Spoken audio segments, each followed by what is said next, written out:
Okay, I'll call the July 16th, 2024 meeting of the West Richland City Council to order at 6 p.m. And before we get started this evening, I'll ask Stephanie to read the hybrid meeting ground rules. All right, thank you, Mr. Mayor. Tonight's meeting will be held in person with a virtual meeting component. If you are participating virtually, please make sure the name shown at the bottom of your video view is the name you would like the mayor to use. You can change this by right-clicking on your video view and selecting Rename. Audience members present in the council chambers will be called upon first during public comment periods. Those participating remotely should virtually raise your hand if you wish to speak. To virtually raise your hand, click on Participants and then click on Raise Hand. If you are participating by phone only, press *9 to raise your hand. Please limit all comments to 3 minutes. All right, roll call. Brent Gary. Here. Richard Bloom.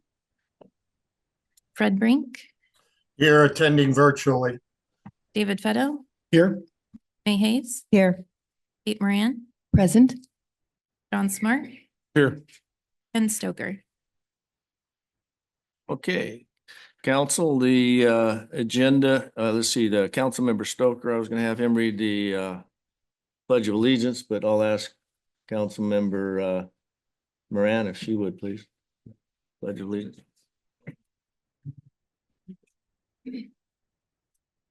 I pledge allegiance to the flag of the United States of America and to the republic for which it stands, one nation, under God, indivisible, with liberty and justice for all. Right. Well, I want to welcome everybody here this evening. And this is just a certainly prime time to be here because we're going to hear a real good presentation coming up shortly. But before we do that, council, the agenda is before you. Are there any changes to the agenda this evening? Seeing none, we have a motion to approve the agenda as presented. I move to move forward with the agenda as presented. Second. Motion and a second. All in favor, say aye. Aye. Opposed, like sign. Motion carries. Thank you, council. And as I mentioned, we're honored tonight to have Brian Vance, the manager of Hanford Richland Operations. He's going to provide us an update and the status of his mission at the Hanford site and what's going on out there. Brian, thank you so much, and I appreciate you bringing past Mayor Pro Tem Buell to the table. And he's always a welcome sight to see with the smile that he has. So hopefully he treats you in the same manner he treats us. Well, we're working on that. Okay, it's a baby step process, but you know, I'm sure you guys have got it covered. Thank you, sir. Yeah. No, I really appreciate the opportunity. It's a really exciting time at Hanford. So I'll give everyone just a little bit of a speed date. It's hard to cover Hanford in a reasonably short period of time. Most of my tours last at least 3 to 4 hours. So I will do my best to provide an update, but it's really an exciting time and I am grateful for the opportunity. Go to the first slide. So the Hanford site, as most of you recognize, was established in 1943 as a part of the Manhattan Project, and the National Security Mission lasted for about 45 years until 1989. During that mission, the site's focus was on national security, production of 20 million uranium metal fuel rods to be placed in one of the 9 reactors along the Columbia River, ultimately processed in the Central Plateau. And the results of that process were very chemically and radiologically intensive, which resulted in a lot of byproducts, while the site produced about 60% of the nation's plutonium during that time. In 1989, we shifted to a completely environmental cleanup mission under the Office of Environmental Management at the Department of Energy. And we have really progressed quite a bit over the last 35 years of our cleanup, though I think our cleanup is projected to last until the 2070s, 2080s. We'll be here a while. But in reality, I think we're making real progress to protect the Columbia River as we focus on health and safety of our workforce and progress in the mission so that we protect the community as well. So the picture above really represents an overview of the site, 580 square mile site, about 50 miles of the Columbia River to run right through the site in the center portion there. And you can see I've left the focus of the key site activities up, which is really a very broad range of activities across our contractor team. which run from basic site security and infrastructure, water, power, sewer, roads, IT infrastructure, to traditional remediation projects, building demolition, soil remediation, and groundwater remediation, to construction. Today I toured our new water plant that's going to replace the 1943 water plant that operates today, to major capital projects, nuclear facility production, construction and operations, which is really the transition we're now to a transition to operations. And so all of those activities and our Department of Energy team really focuses on the 5 themes I've laid out on the slide. Health and safety of our workforce, first and foremost, really focused on the transition to operations, because for the first 30 years of our cleanup, it's really been construction and demolition projects. And there was really not a need to integrate across contractors across the site. That's a new focus for us. And well, it's not new. It's been in place for the last 5 or 6 years, but we're really making real progress there. And then again, being a fair and demanding customer to our contractors, and outreach like I'm doing tonight, at the local level, at the state level, at the national level, and then tribal nations as well. Almost a continuous dialogue across a very broad range of stakeholders to raise awareness and ultimately support for the mission of the work we do. And so over the last, again, 6 or 7 years, we've made material changes in how we operate as a site team. And I think you'll hear about that as we progress through the slides and the progress we're making. And one thing before you continue, excuse me for interrupting, but some of our younger audience may not know what this history is all about. But what Brian's talking about, Mr. Vance is talking about, is the history of World War II and the Manhattan Project, that was a combination of multiple sites throughout the United States for the plutonium production that went to the nuclear weapons that helped end the World War II. So this is a little history lesson, and we you can take this back to school as a grade. So there's the intel. I thought I'd share that with you because No, that's good, because everyone that signed in is going to get a quiz later. So you have to be ready for the quiz. Yeah. So we'll be ready for that. Thank you, Brian. Yeah, Sorry for the no, I appreciate that. And please stop me anytime for questions. I'm happy to answer questions along the way. Next slide. Just a bigger picture view of our funding. To date in the cleanup mission, we've received almost $66 billion from 1989 to today to progress the mission. And as in the upper left, you can kind of see the increase in our budgets over the last several years. We're operating on a budget in fiscal year 24, about $3 billion, just a little bit over. Fiscal year 25 is a little bit uncertain.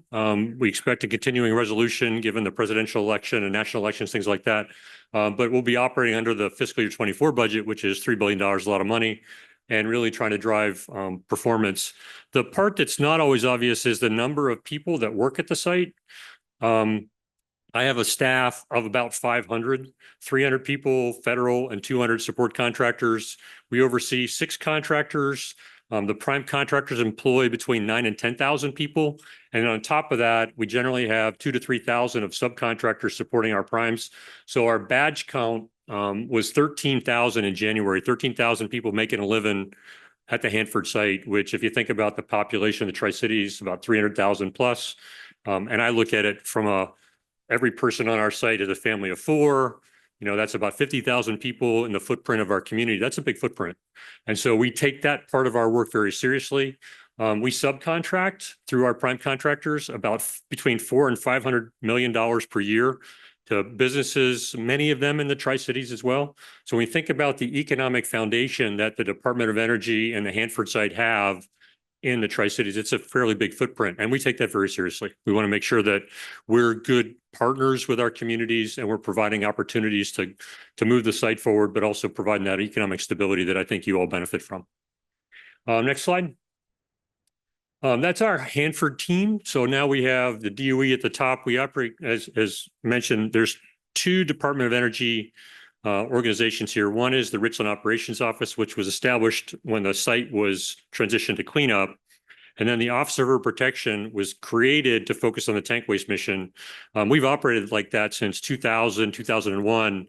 And this fall in October, we'll be combining the 2 offices again to come back to one site office so we can really optimize and gain efficiencies in our operations that will help us move into the next phase of the cleanup mission, which is the tank waste treatment mission. I'll talk about that in a slide or two.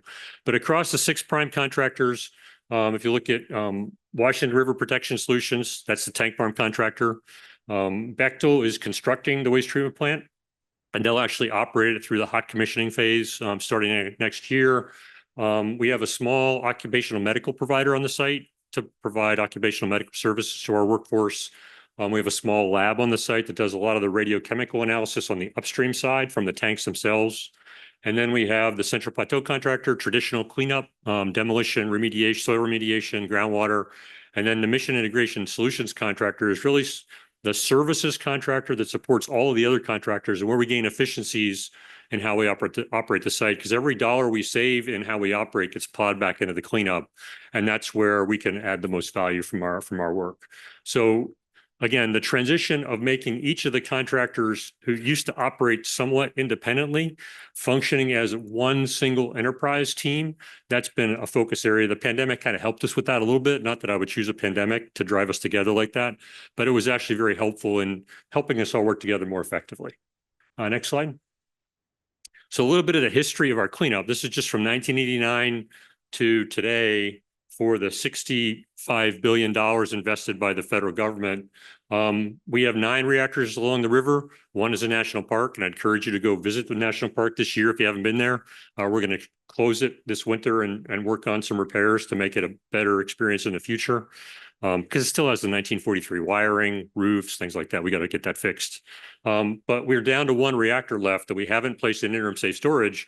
And interim safe storage means we've taken a reactor with all the infrastructure to make it operate, taken all the infrastructure out, and we just have the reactor building cocooned and sitting there for 75 years until it decays enough from a radiological perspective to just demolish it by normal means. So it'll be there, those will be there for a while, but we're just down to 1 left, K-West reactor. We've moved 19 million tons of debris and soil into our on-site landfill, demolished nearly 1,000 facilities, remediated over 1,000 waste sites, treated, let's see, 975,000 gallons. We've got about 400,000 gallons staged for the waste treatment plant when they're ready to start receiving next year. And we've retrieved 21 tanks now. The last, we've fully retrieved AX or C farm, which has 16 tanks. We just finished AX farm, which has 4 tanks, and we'll start A farm, the first tank in A farm this month. So retrievals are going on, which moves the waste from the older single shell tanks into double shell tanks and stages it for the waste treatment plant in the future. And we treated 34 billion gallons of groundwater to remove the contaminants and, hundreds of tons of contaminants from the soil. And we treat 2 billion per year. So that, if you think about the enterprise from a broader perspective, really massive in each area, but that protection that we provide or enhance every year for the Columbia River and our workforce in the community, really tangible. And we're really proud of the record of accomplishments, not always recognized given the nature of the work, but really proud of the money we've invested in the progress we've made. Next slide. So I kind of think of the site in 4 different product lines. The first product line is the tank waste mission. So we have 177 underground tanks at Hanford, roughly 56 million gallons of mixed chemical radiological waste. And we're working now to put the waste treatment plant into operations, which will start to vitrify the low activity portion of that waste starting next year in 2025. And that will start a decades long effort, ultimately to take the tank waste out of the tanks, put it in a safer configuration, and place it in an appropriate landfill, whether that's low activity waste, glass canisters or containers at the Hanford site, or as you've just heard in the holistic agreement, we're going to move waste from 22 tanks into West Farms, and we're going to use a grouted waste form and place that out of the state of Washington. So talk just a little bit for our younger kids here, in layman's terms, in regards to you're going to take bad materials and you're going to make what out of it? So we're going to take the materials in the tank, which is mixed chemical and radiological waste. The determination between low activity and waste and high level waste doesn't really matter, but we're going to put it in a waste form where it can't move. So we're going to put it in glass. And so the glass containers in stainless steel containers themselves will hold that waste so we can put it in a landfill, which is also lined, and allow that waste over, in some cases, thousands of years to decay, but in a safe configuration so it can't reach groundwater, can't reach Columbia River, and can't leave the site. Kind of like a message in a bottle, right? Well, yeah, the message is don't open the bottle, but yeah, it's that. And then the grouted waste form is really the same thing for low activity waste. Also very similar approach, but it will allow us to accelerate the overall mission because time is our common enemy at Hanford. A lot of our tanks were built in 1940s to 50s. The newest tank on the site was 1986. So all of the new tanks are even old. And so we've got to drive the mission so that we can maintain those tanks in a good configuration until we can actually disposition the waste. You can see on the slide, the 65 acres in the bottom part is the waste treatment plant. Really excited because the piece that's on the bottom of the slide is done. That plant is built. It's in commissioning right now. I've got 2 hot melters, and we're taking waste from the AP farm, which you can see the blue tag there in the center. That's where the waste is being treated and stored for just to be sent over to the waste treatment plant to be vitrified. And we're going to start vitrifying tank waste next year. You can see though on the slide in the foreground, you can see Adams and Rainier kind of way out there in the distance, but there's 91 tanks in the East Farms adjacent to the waste treatment plant. There's 86 tanks in the West Farms. And so we're going to have a cross-site transfer line. It's already built, we just have to put it back into operation later this decade. And so by the end of the decade, we'll be vitrifying in the East side, treating and grouting in the West Farms, and it really overall accelerating the mission as we build the high-level waste facility for a fraction of the waste that has higher radiological content, and we'll start vitrifying that tank waste in the 2030s. So with this agreement that we just evolved to with the state of Washington and the Environmental Protection Agency that you've heard in the news over the last couple of months, we've charted a course for the tank waste mission that I believe is affordable and achievable, and will put the site ultimately on a path that we can see some real progress over the next decade or two, which is really exciting. Thank you and your team for that endeavor, because that was a heavy lift. And now that we have the state on board, ecology and all the other players over there, you can continue and expedite your mission. Yeah, it was a great team effort. And we just had public meetings in Richland last week, Olympia last week, and Hood River in Oregon with the DOE, EPA, ecology team. And it was really the first time that we'd sat down in a long time, all aligned, all talking from the same sheet on a tank waste mission way ahead. Really very exciting. So yeah, thank you for that. Next slide is, that's just a couple of representations. That's one melter. So they're each very large. This is the largest plant of its kind in the country. And so every day we do something new at the waste treatment plant. It's like walking on Mars. Nobody's ever been there before. And so we're learning as we go. But our team has really done a phenomenal job of going through the commissioning process. So that we've poured actual glass from both of our melters. And we've actually started feeding melter 1 with simulants like we will next year when we start treating tank waste to show that we can do that too. And so it's just a slow, methodical process through the entire waste stream to get to the point where we can send radiological waste in, and we'll be ready for that next year. So it's really exciting. That little picture on the left, that doesn't look like a very exciting picture, but for those that know about the waste treatment plant, that's glass being poured out of our first melter on the first day.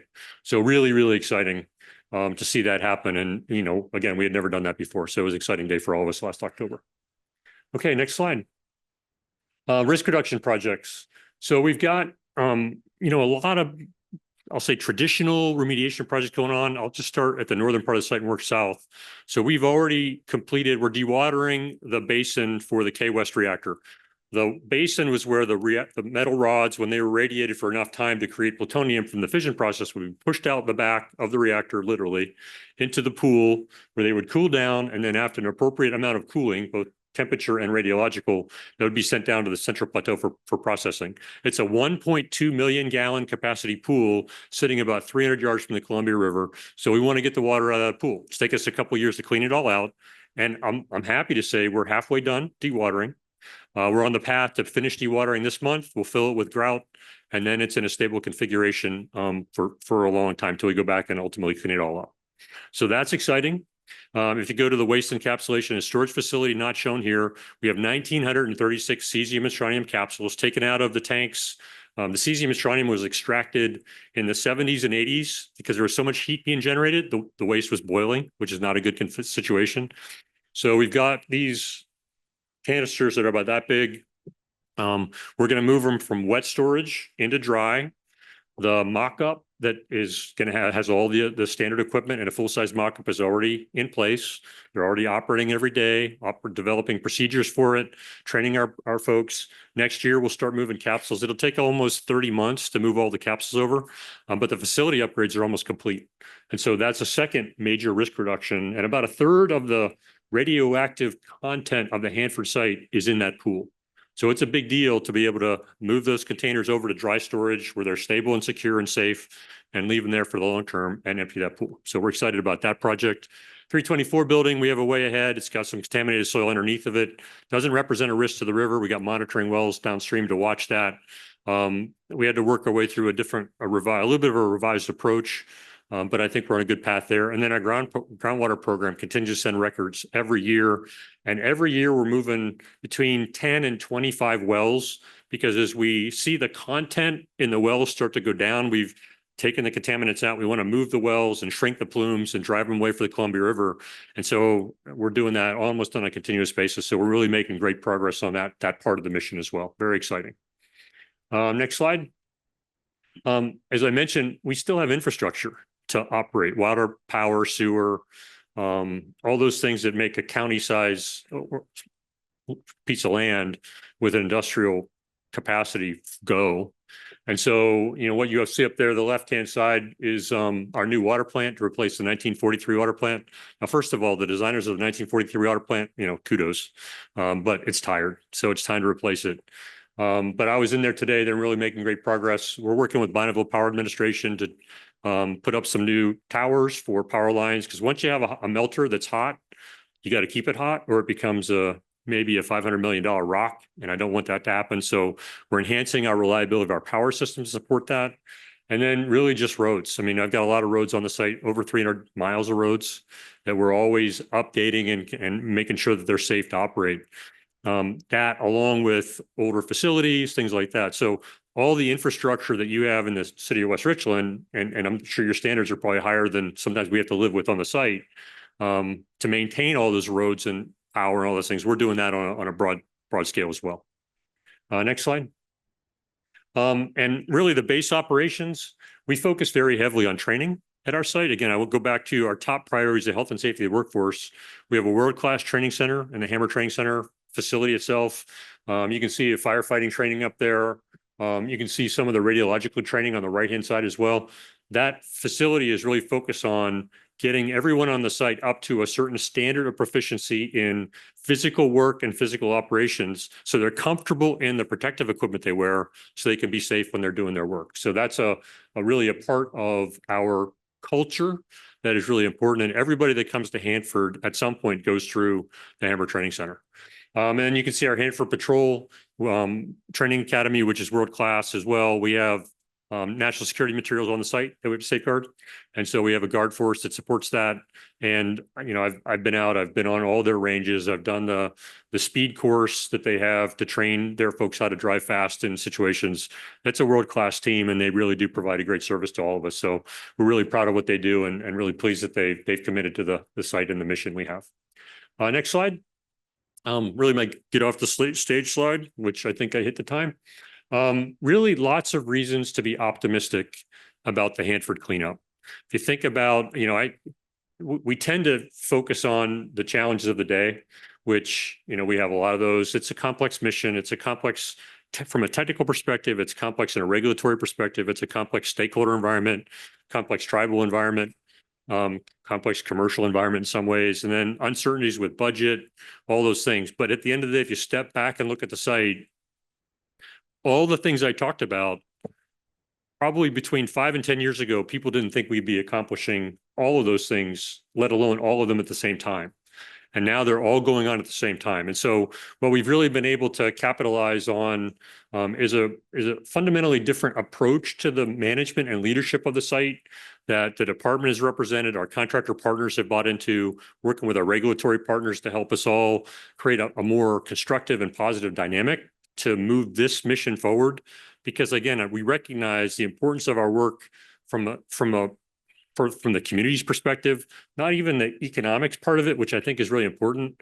But on the other side of that, if we have what's perceived to be a bad day at Hanford, which a loss of control of a little bit of contamination or the hazardous materials we deal with, or someone gets hurt, that doesn't just make the Tri-Cities Herald news. That makes state news, King 5 news, national news. And, those situations drive people not to think about coming to this great community and living and working here. So we recognize that's a part of our obligation as well. And so we are actively focused on all the right things, right? The health and safety of the workforce and doing things right, showing our progress, but we're much more active now in talking about our successes, because I don't think we always did that very well. Sort of the psychology of the nuclear industry after 3 Mile Island was sort of button it up, make sure you don't talk about it outside, no news is good news. And I think that was sort of the Hanford way for a while as well. And we recognized within the last 5 or 6 years that we had to get out and tell our story more aggressively, because we have a great story to tell. And because that's what creates the confidence and the trust and the goodwill in the community and beyond to support our work. And we're really worried about the next generation of workers. They're sitting right to my left, many of them. And so we want to make sure we create an environment where they want to be a part of the Hanford team and know that when they come to Hanford, they're safe and they're doing something really important. And so we think about the role we place in the community and, our role with Pacific Northwest National Lab and Steve Ashby and their team. We really we have a big DOE footprint here. We want to make sure that the community derives as much benefit from that as possible, and that relationship's really important to us. So with that, I will end exactly on time, which is the Hanford Standard, on schedule. And I want to give you time to ask questions. And that's Mayor Pro Tem Buell's job to keep you on task. Right. Is that right? Roscoe, how many lane miles do we have here in the city? And then Brian, you said how many miles? About 300. You've got 300 miles. I think we're a little over 200, so he's got us beat. Okay, so you take all of the roads, all the lane miles in the city of West Richland and take a look and see what he has to deal with out at Hanford. And it's an out of sight, out of mind scenario. And I think a lot of people overlook that and how big this mission really is and what you have accomplished. And it's through the organizational process in which DOE has finally realized works. And we certainly, I've seen a big change. I'm born and raised here, so I've seen a big change in how things have come about.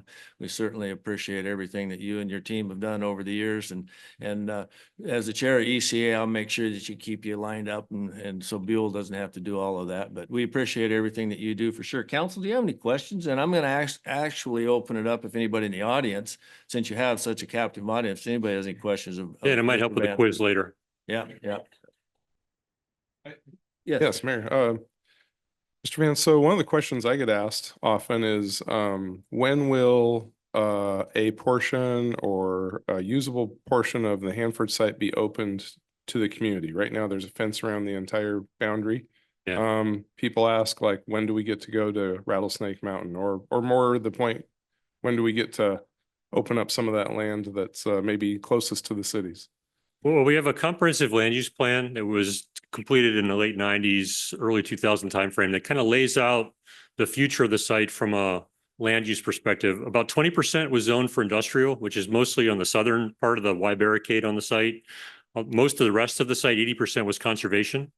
And so we are in the process now with the Clean Up to Clean Energy Initiative, where there are some proposals that are being evaluated by the department for some of the land south of the Y barricade in a lease or easement situation. So we're not transferring the land, but we're giving a company the chance to build there. We also transferred 1,650 acres in 2015 to Tridec and the local community, or I think it's probably Benton County. And they haven't done anything with that yet, but I think they're working projects to bring those out there as well. There's part of the site that's going to be in federal hands in perpetuity. And we want to make sure people are safe, right? And that the site's not a place to go picnicking. But on the other side, I think over time, as the mission progresses, we'll be able to open up more and more as we go to some of those opportunities. But again, the comprehensive land use plan does identify most of it for conservation, and we think that's probably the right outcome. Excellent. Thank you. Anybody else, council? Kate can't ask me questions. Yeah. Kate. I was informed not to ask any questions earlier today. Okay, another dedicated DOE employee. That's right. Yes. Anybody in the audience have any questions of Mr. Vance? Sir, in the back corner? Well, there's 15 other sites in the nation that have a cleanup mission left. Oak Ridge is one of those sites. We're closer to Savannah River, where they actually did uranium separation. They have 35 underground tanks. We have 177. Their processes were a little bit more homogeneous, so their challenge is a little bit different. And they're a lot closer to the water table than we are, so that lays another dimension of the challenge. Program happening. Say again? There's a program. Yes, there's a program across all of the 15 sites. We started with 107. This is the biggest. We're the biggest by far. If you just look at from a budget perspective, we're about 3 billion. Savannah River is about 1.7. And then all the others run between maybe 800 million down, some as small as 40 to 50 million. Depends on where they are in their life cycle of the cleanup. But over time, we're going to be the last site. And so we have to recognize that from a congressional support perspective. Right now, there's a fairly large congressional support network for the cleanup mission because there's 15 sites across the nation.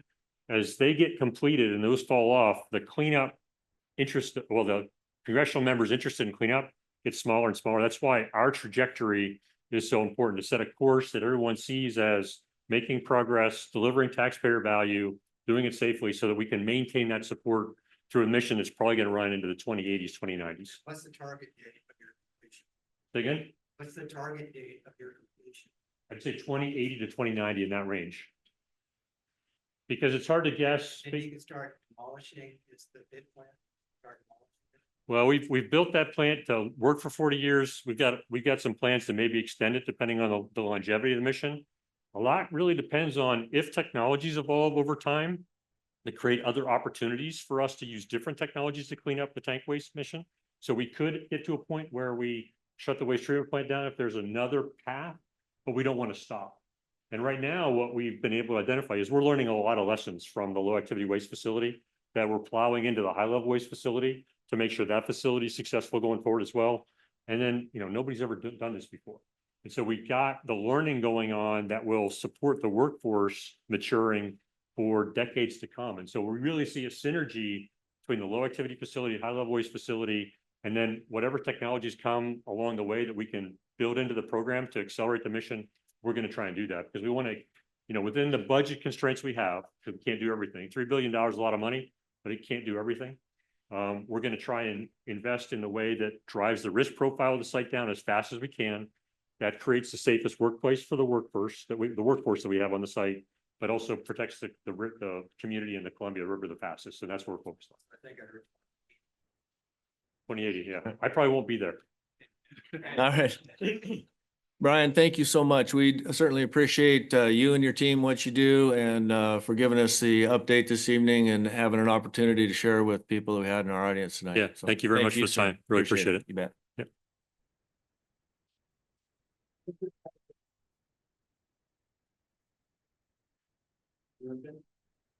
Okay, council, that brings us to the consent agenda this evening, which is standard business of the city council taken by one motion and vote. So with that, it concludes the payment of the bills. Approve the minutes of the regular meeting, June 4th, 2024, and special meeting, June 17th, 2024. Resolution 4424, supporting the relocation of Benton Rural Electric's main complex to the city of West Richland. Motion to execute an agreement with Jennifer Ziegler, Public Affairs for legislative advocacy. Motion to authorize Transportation Improvement Board grant applications. Motion to extend the Heights of Red Mountain preliminary plat approval. Motion to sign the settlement participation form to participate in the Kroger opioid settlement. Resolution 4524 to authorize the mayor to sign the SPAR agreement. And motion to authorize West Richland Chief of Police to submit the GISA Heroes Grant application. Is there anyone in the audience who would like to speak to the consent agenda this evening? I see no one in the house. Anyone virtually like to speak to the consent agenda this evening? please raise your virtual hand or star 9 by phone to be recognized. Stephanie, I do not see anyone virtually. Do you? I do not. That council may have a motion. I move to approve the consent agenda as presented. Second. Motion and a second. All in favor, say aye. Aye. Aye. Opposed, like sign. Motion carries. Thank you, council. All right, now we'll move on to our first opportunity for citizen public comment for items that are not on the agenda this evening. And with our upcoming advisory vote in August, I'd like to ask City Attorney Jessica Foltz to provide additional information regarding speaking during council meetings about the cannabis topic. Thank you, Mr. Mayor. As we've discussed at the last couple meetings, state law prohibits the use of public facilities to support or oppose ballot issues. And the PDC has advised that this prohibition extends to public comment section at council meetings. Because we do have the advisory vote on the issue of retail sales of cannabis on the August 6, 2024 ballot, allowing people to make statements that are construed as promoting or opposing that ballot measure would be or could be in violation of the law. And for that reason, I would ask you to advise the public not to promote or oppose the ballot measure until after the vote is taken. There is also a reminder on the podium. Thank you, Jessica. Appreciate that. So with that, if you'd like to provide comment to the council this evening, please come to the podium, state your name and address for the record, and you'll have 3 minutes to provide your comments. And I'll remind you that council does not have opportunity to respond to questioning during a comment period session. Does anyone locally in the audience like to address council this evening?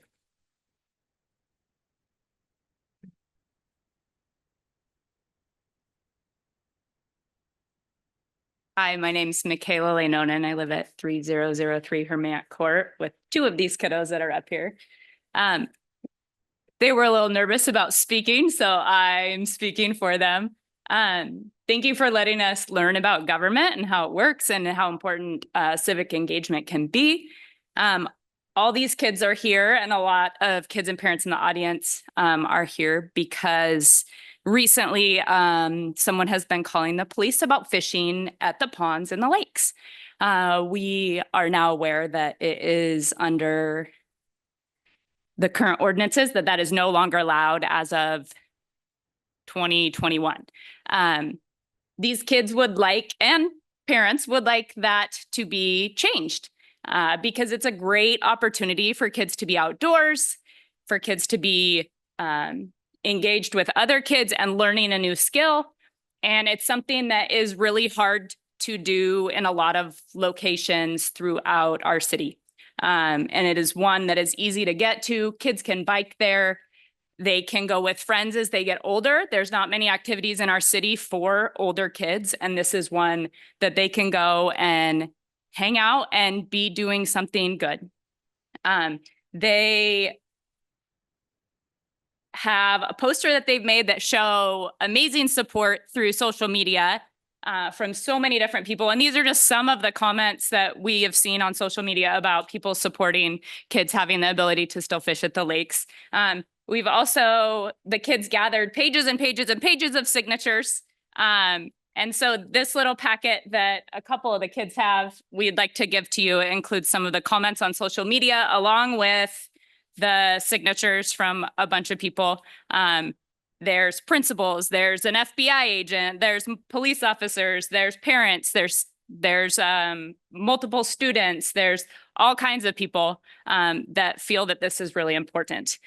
We had a man post on social media about a grant that Fish and Wildlife within our state does about rebuilding locations such as our pond to allow fishing and making it a safe location. And so that information is also included in here. They accept grant applications again starting in December. So if finances are an issue as far as being concerned about the pond liner, which I have heard mentioned in posts on social media, that may be a way to fix what might need fixed. I will say I've never seen a hook go low enough to hit the pond liner while we've been there. He has been fishing there since he was 3. And that's where he learned, and a longtime resident her son, who grew up over there fishing and kayaking on the ponds, was the first one to take him fishing. And so that man could not be here. He lives in Spokane as a nurse now, and he wanted to be here to speak of how important that was for his childhood. We have a lot of people that continually say, kids are different. Kids need to get off screens. Kids need to be outdoors, and we need to protect those spaces for kids to do that. So we would like to give you this. We have 2 of them printed. So what you But- can do is we'll go ahead, if you could roll that up real nice and neat, and we'll give that to Stephanie. She's our city clerk. And if you have your packet, if you go ahead and give that to Stephanie, what I'll do is I'll have her make copies of those and send them to all the city council members. And then I'll direct staff to take a look at this particular issue that's arisen and then come back to council for further discussion. So, and I want to thank all of you kids and mom and dads for coming in and voicing your opinions and providing signatures on not a ballot, this issue. Thank you. There's a word for it somewhere out there. But we encourage you to stay involved in local government. And, that's what this forum is for, to come and voice your opinions, however they may be. So staff, I'll turn the homework over to both Eric and Roscoe and the chief, and we'll take a look at things and then come back for further discussions. But and until then, be careful. Okay. All right. Thank you very much. Anybody else have comments this evening? Sir, come to the podium, state your name and address for the record. Please limit your comments to 3 minutes. Yes, my name is Frank Calapristi, and I'm so sorry to say I'm going to be the bad guy on this issue regarding the pond and at the lake. I have no issues at all with children whatsoever. I'm really concerned more about the adult type of behavior that's been occurring. I'm also concerned about the location of where the fishing activity is occurring. The area directly behind my home, well, I live at South Lake Drive. My backyard directly borders the only significant open shoreline in the Middle Lake at Park of the Lakes. That open area represents about 5% of the shoreline on that Middle Lake. There is no other place that kids can go fishing except right immediately behind my backyard. Now, what that does is fishermen and boaters have concentrated their attention to this 5% open shoreline spot on an increasing basis over the last several years. I look at my backyard in the past several years, I've seen the following. Especially the July 4th holiday, there was a major increase in activity. There were shade tents, lawn chairs, beach umbrellas, all in use in that little open spot. At one point, there were 10 people celebrating the holiday. Some were even in the water. The kayakers pushed the fisher folk aside so they could get in the water. A kayaker had a beer in one hand and a fishing rod in the other. Years ago on the 4th, there was even a guy fishing with a sidearm. Maybe he thought there were piranha in the water. I talked to a West Richland police officer about that, and that's his joke, not mine. I liked it. But seriously, people, and I am not speaking about children here in this discussion, but people have relieved themselves in plain sight of several houses after fishing for a few hours. They've damaged my sprinkler heads. They've left trash on the walking path or both sides of the walking path, and the trash winds up in my yard too. They've cast their fishing line into my yard to clear up tangles. If clearing the tangles unsuccessful, the line's cut and left in my yard, which then fouls up the blade pulleys on my lawn tractor. People have loitered in the park way into the night. Several years ago, a man broke into my shop around 4 a.m, and my wife saw the light go on, and so she turned it on, exterior lights in the house, and this kid or a teenager bolts out of my shop, runs right down to the path in the park, and hops on his bicycle and goes away. So bottom line, I really don't want people casing my house while pretending to fish, and I don't like the feeling of being under surveillance while I'm working in my yard. The fishing at the lake also creates a potential public health issue and a liability for the city, in my opinion. The obnoxious I'm going to say this wrong because the weed control board's not obnoxious, but the obnoxious weed control department routinely pours chemicals into the pond to remove algae from the surface. The pond's filled with irrigation water and is mostly stagnant. It has minimal circulation. Fertilizer runoff leaches into the lake from surrounding homes, and I think any fish taken from this lake are contaminated and they're a health hazard. I've seen people take fish home from this lake, and fishing should be done in clean water, and the middle lake is polluted, guaranteed. Again, the reason I'm here is I was told on July. We have another comment period at the end of the meeting if you'd like to go ahead. Oh, I'm sorry. No, that's fine. And so then you have another 3 minutes to pick up where you left off if you'd like. I shall. Okay, Thank you very much. You bet. Appreciate it. Anyone else this evening? Yes, ma'am. The podium and state your name and address for the record. Please limit your comments to 3 minutes. To the council, my name is Katie Rapaz. I live on East Lake Drive. My husband Andy and I have been residents of West Richland for over 40 years. In 1991, we built our home at the lakes. We frequently walk the paths around the lakes, and during the fishing season, enjoy seeing families fishing at the lakes. Our kids have fished there. Our grandkids ask every single time, when they come to visit, can we fish? There are no signs posted prohibiting fishing, and until this last month, we were unaware that the West Richland Municipal Code 12.12.030 subsection 12 had been amended in 2021 to prohibit fishing. We are asking the council to amend subsection 12 and remove the fishing restriction. We have been advised that fishing was prohibited in part because of liability issues. Now, Ms. Foltz may be able to correct me, but we are not aware of any settlements with the city for injuries from fishing off the shore. We understand that swimming or boating are water activities that have a greater risk of injury and may subject the city to liability. And we are not asking the city to allow those activities, but simply to remove the fishing restriction from subsection 12 to allow for shoreline fishing. The lakes with their walking paths are a great asset to the West Richland community. The ability to fish at the lakes only enhances the community's enjoyment of the park. And it allows for an activity that is consistent with the vision statement that is over Mayor Jerry's head that says, we want to provide good recreation alternatives to families in West Richland. My husband and I were members of the original Lakes HOA. We were one of the first 4 houses built in the lakes, and we were involved in transferring the water and the well and the pond to West Richland. At that time, that pond was fished. It has been fished for over 30 years. And we are proud to be a member of a community that provided a place, especially for young people. And I'm super proud to see the young people here today to engage in the healthy activity of fishing. It is sad to me to have to say to people, I'm sorry. We have a public park with lakes, but you must go to the Columbia River to fish. As Mark Twain said, there's no use in walking 5 miles to fish when you can depend on being just as unsuccessful at home. Thank you. Well said on that one. I don't do so well on that item of fishing. Anyone else this evening? Come on. State name and address to the record. Please limit your comments to 3 minutes. Terry Davies, 3706 South Lake Drive, West Richland. Hello. We're hearing different sides on this issue. I live next door to Mr. Calapristi, so I'm right on the pond as well. And I see a lot of the activity that's happening down there too. But I am in favor. I enjoy seeing people fish, but I do see that there's some behaviors and some other things in that area that are of concern.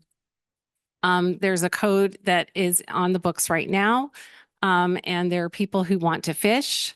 And there's a situation where I don't know how that code is being enforced. I heard the mayor say to the kids, be safe. I would like to know from the council if this is up for a revision or a change.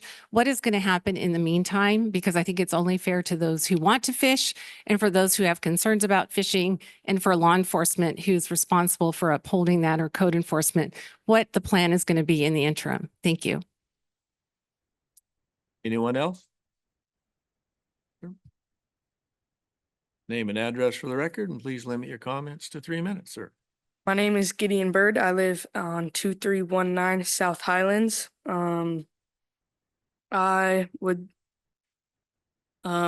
14 years old. I would also like to talk about fishing at Park of the Lakes. I've been fishing at Park of the Lakes for as long as I can remember. I've always tried to be respectful and responsible while fishing and have made amazing memories there.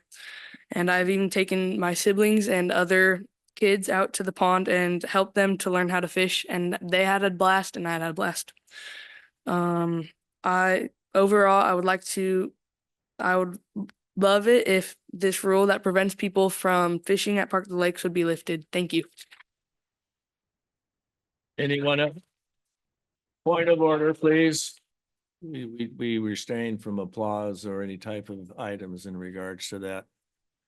Out of respect for either somebody who may be pro or who may be con against an issue. So appreciate that. Anyone else this evening?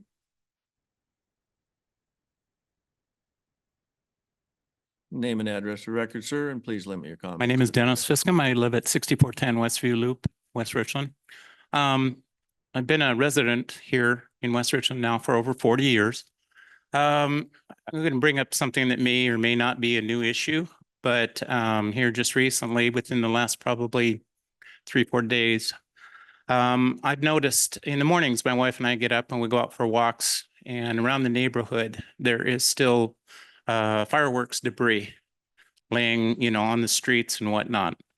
And I'm just wanting to find out what the current laws are for cleanup and whatnot, because I have talked to the city of West Richland Police, come down here this morning and talked to a gentleman.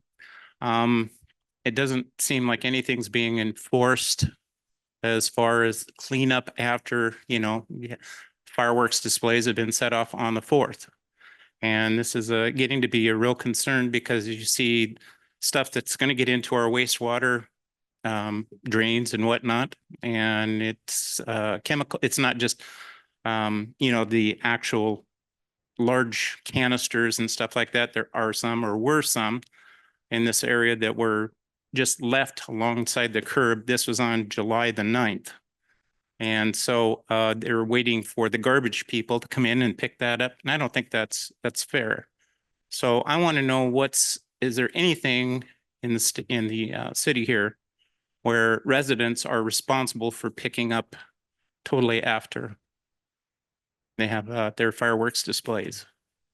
And as I mentioned earlier, there's not a dialogue back and forth, but I do encourage all of my staff members as well as city council members to take notes of comments that individuals make. And if you stay for the end of the meeting, I'll ask for council and staff comments in regards to the meeting this evening, and you may have some answers, or also open to have a conversation with any of the senior staff over there, whether it be the Public Works, Community Development, or the chief at a one-on-one meeting as well. So I encourage you to stick around and listen to what anything might.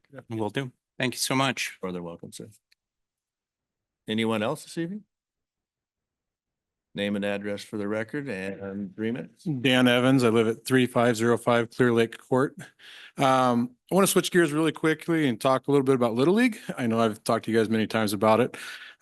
This weekend starts the state 11-year-old championship tournament. There are 13 teams from the 13 different districts of Little League from all over the state of Washington coming to play right here at the Bombing Range Sports Complex.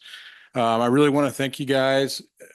The Public Works people have been great, trying to dump a lot of water on those fields, keeping them green through this heat wave in preparation for this weekend and the following week. We had a little warm-up tournament a few weeks back where we invited teams down. We had a team from British Columbia, Idaho, Oregon, and all over Eastern Washington. We had 23 teams out there. Almost everybody that we talked to came up to us and said how great our facilities were. And so that's really a pat on the back to everybody, both at Little League and with the city of West Richland and the work that's been put into them. On the flip side, I want to go back to the fishing issue, because I do live in the lakes. My kids have fished those lakes. I've lived there for 24 years. I think having kids fish there is really, really great. I also want to kind of bring attention to the comments, the anti-fishing comments, if you will, tonight. I want to clarify, look, when I listen to it, it's not really an argument against fishing, right? I think the issues of the shoreline for the entirety of the lake, the water quality, that's not anti-fishing, right? So I think that with everybody involved, there may be some way to come to a solution where fishing's allowed, but we also improve the quality of the lake and the quality of the park because it does get a lot of use. I'm always pro parks here in the city of West Richland. And I think that there's always an opportunity when you have this kind of passion in a room to try to bring people together and find a solution to everybody's problem and make the entire facility better and the enjoyment of those facilities great for everybody. Thanks. Thank you. Anyone else this evening in-house here? And name and address for the record and 3 minutes for your comments, please. All right, well, thank you. My name is Kelly. I'm with West Richland, 400 South 54th Avenue. And first off, what a wonderful turnout of people to practice their free speech. I'm thankful we have that opportunity and that everyone gets to do that. I encourage you all to keep it up. And I agree that fishing is a good recreational alternative and much better than other ones that have been proposed. But I would like to address the council about the laws of our state that seem to abridge my freedom of speech that have come out of our state. I would like to request the city council advocates for our freedom of speech, possibly through your connections with the AWC. I would like it to be mentioned to the AWC that it is a great concern of this community that laws have been passed to prevent citizens from speaking to their council about ballot item issues during the time of which it is on the ballot. RCW 42.17a.555. In my perspective, is unclear and at the very least needs to be readdressed so that its purpose and application is better understood with definitions and examples given so that we know exactly what the state is pushing onto us. This council meeting is not private, as we've seen here. Both sides are being presented to this debate or discussion. Any citizen of West Richland is allowed to come and speak. We're allowed, as we should be, to have comment on things outside the agenda. The fact we have not been able to petition our government for the last few months for another different issue is highly concerning, not just because we have been denied the ability to talk to our leaders about our concerns of current issues going on right now, but because this is a threat to what we're seeing all over our nation with council culture and controlling policies that spread by those advocating for centralized government and less personal freedom and liberty. It is a great concern to see it reach our small town of West Richland. I hope that since we're unable to petition our government at this time, that our city council has been in its own research and searching and thinking to determine what is best for the well-being, safety, health, and freedom of our community. Thank you. Thank you. Anyone else this evening? Seeing no one in house, we'll go virtually. If you'd like to address council, make comment, please raise your virtual hand or *9 by phone to be recognized. I see no one virtually. Stephanie, do you? I do not see any hands, no. And we'll go ahead and move on to ordinances, resolutions, motions, and public hearings. Item 8A and B are a public hearing and an ordinance to adopt findings of fact for the multifamily design standards interim development regulations. With that, Eric will provide us the details in his staff report. Eric? Thank you, Mr. Mayor, members of the council. This evening is a follow-up to our meeting last month with the interim development regulations that were passed for multifamily, which includes units that are townhomes and 2 units that are attached or more. Council adopted this interim development regulation, which requires specific design requirements in response to feedback that they received from the community with regard to some recent multifamily that was constructed in town. And so this evening, what is before you is the findings of fact that support those interim development regulations and also provide a public hearing, allowing the public to provide comment on that this evening. This won't be the last time that they have that opportunity. As this moves forward through the Planning Commission, there'll be additional opportunities for public comment as this moves through that process and then returns back to the City Council for final action. That is intended to be completed within the 6 months that's required. And that's all I have for you this evening. Thank you, Eric. And with that, I'll open the public hearing at 6:59. If you'd like to make comment in regards to this agenda item, please come to the podium, state your name and address for the record, and please limit your comments to 3 minutes. We'll start with anybody in house. Seeing no one in house, we'll go to the virtual land. If anybody would like to speak to this agenda item, please raise your virtual hand or *9 by phone to be recognized. I see no one virtually. Stephanie, do you? I do not. That I will go ahead and close the public hearing at 6:59. And ordinance 1424 adopting finding of fact for multifamily design standards interim development regulation council. May I have a motion, please? I move to adopt ordinance 14-24 adopting finding of fact for interim development regulation which established design standards for multifamily development and amended the West Richland Municipal Code. Second. Motion and a second. And council, is there any questions of Eric that have not been addressed in his staff report this evening? Seeing no one, all in favor, say aye. Aye. Opposed, like sign. Motion carries. Thank you, council. Moving on to resolution, let's see, we got 4624 utility easement vacation, 002-2024 for Benton REA.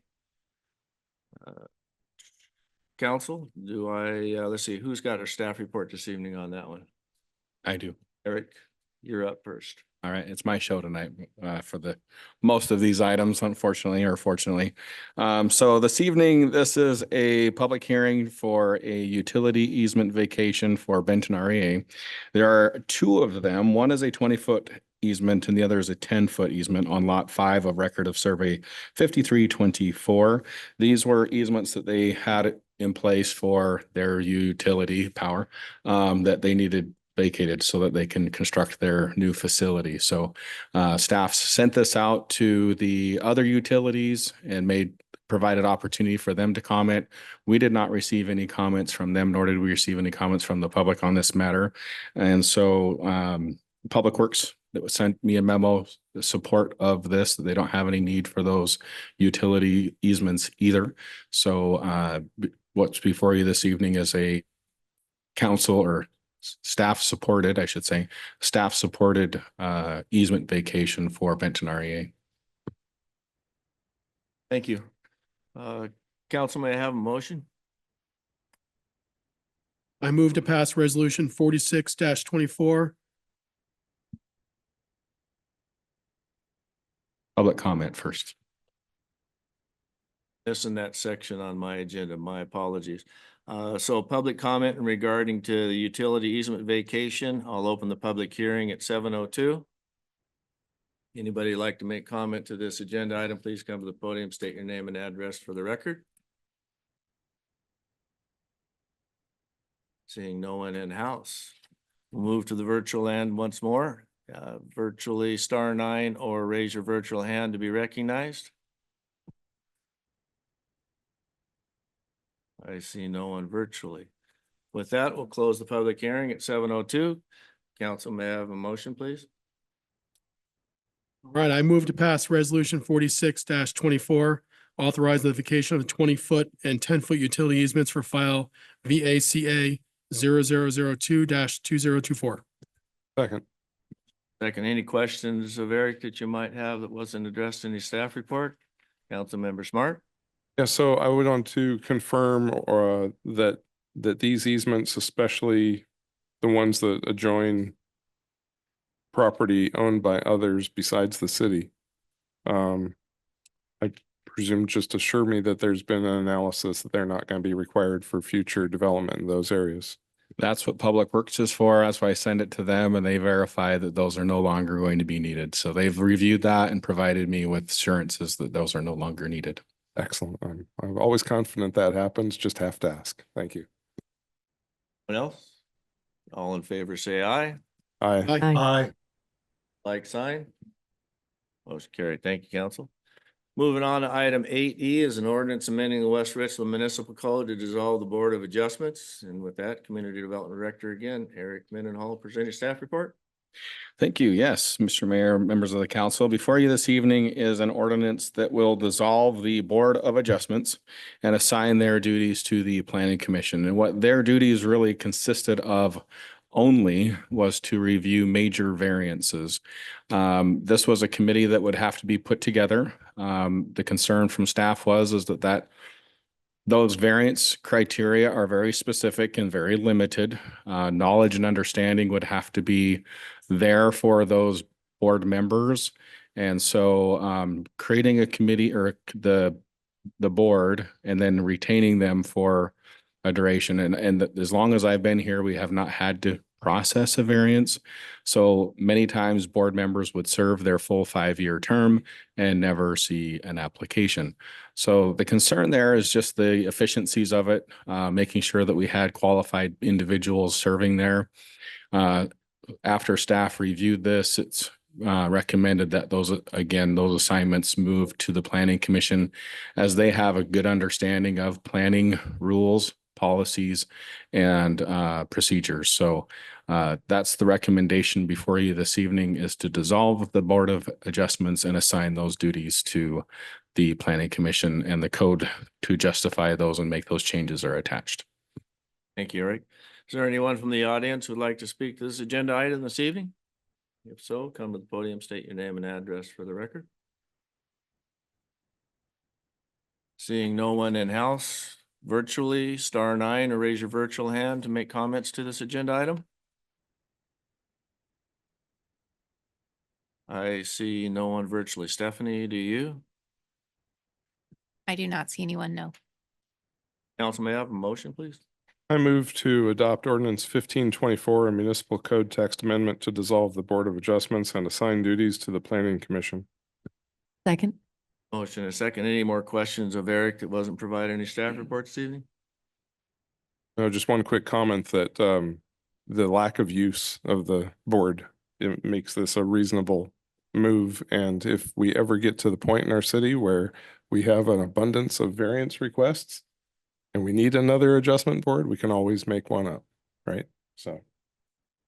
That, all in favor, say aye. Aye. Aye. Opposed, like sign. Motion carried. Thank you, council. Okay, ordinance 1624, zoning code amendment for accessory building size for RM zoning districts. Eric is going to present his staff report again this evening for this item. Yes, once again, thank you, Mayor, members of the council. The consideration before you this evening is a zoning code text amendment that increases, well, it makes some changes for accessory buildings. So right now, if you had a large lot in RM10 residential medium 10,000 or RM6 or residential medium 6,000, the largest accessory structure or detached garage, barn, whatever you wanted to build, the largest structure could be 1,200 square feet. And so that was very limiting, especially when we have Sand Hill, for instance, that's an RM10 zone, and they have 10 acres or more up there. We have other areas in town that are zoned RM that have an acre or more. And so I did some analysis, looked at the properties within the city, and it was determined that 3/4 of an acre was a good cutoff for the 1,200 square feet. And then to open up any lots that are over 3/4 of an acre in size to allow for the maximum lot coverage be the limiting factor, which is similar to what's in the residential low, the RL40 and RL20 zones.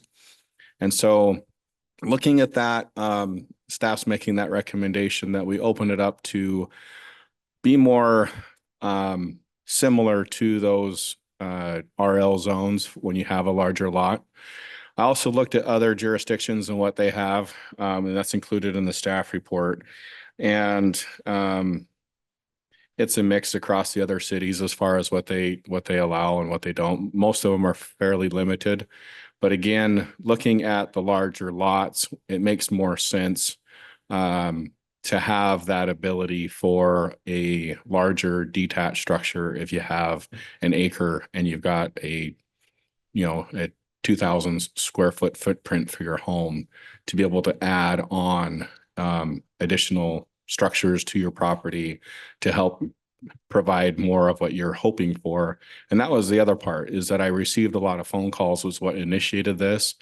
A lot of feedback from the community, people in the community that wanted to build their detached garage or detached structure. and were limited to that 1,200 square foot. And they wanted to be able to have that flexibility to go larger. And so again, did some analysis, looked at it. I took this to the community development subcommittee and got their recommendation to move forward with it as well. And so Planning Commission reviewed it. They had a hearing on this, had a couple individuals, a couple property owners show up and provide feedback and input in support of this. And so what is before you tonight is a recommendation from the Planning Commission and from the staff to move forward with the proposed ordinance. Thank you, Eric. Is there anyone from the audience who'd like to speak to this agenda item this evening? I see no one in house. We'll reach out virtually, *9, or raise your virtual hand to address council on this agenda item.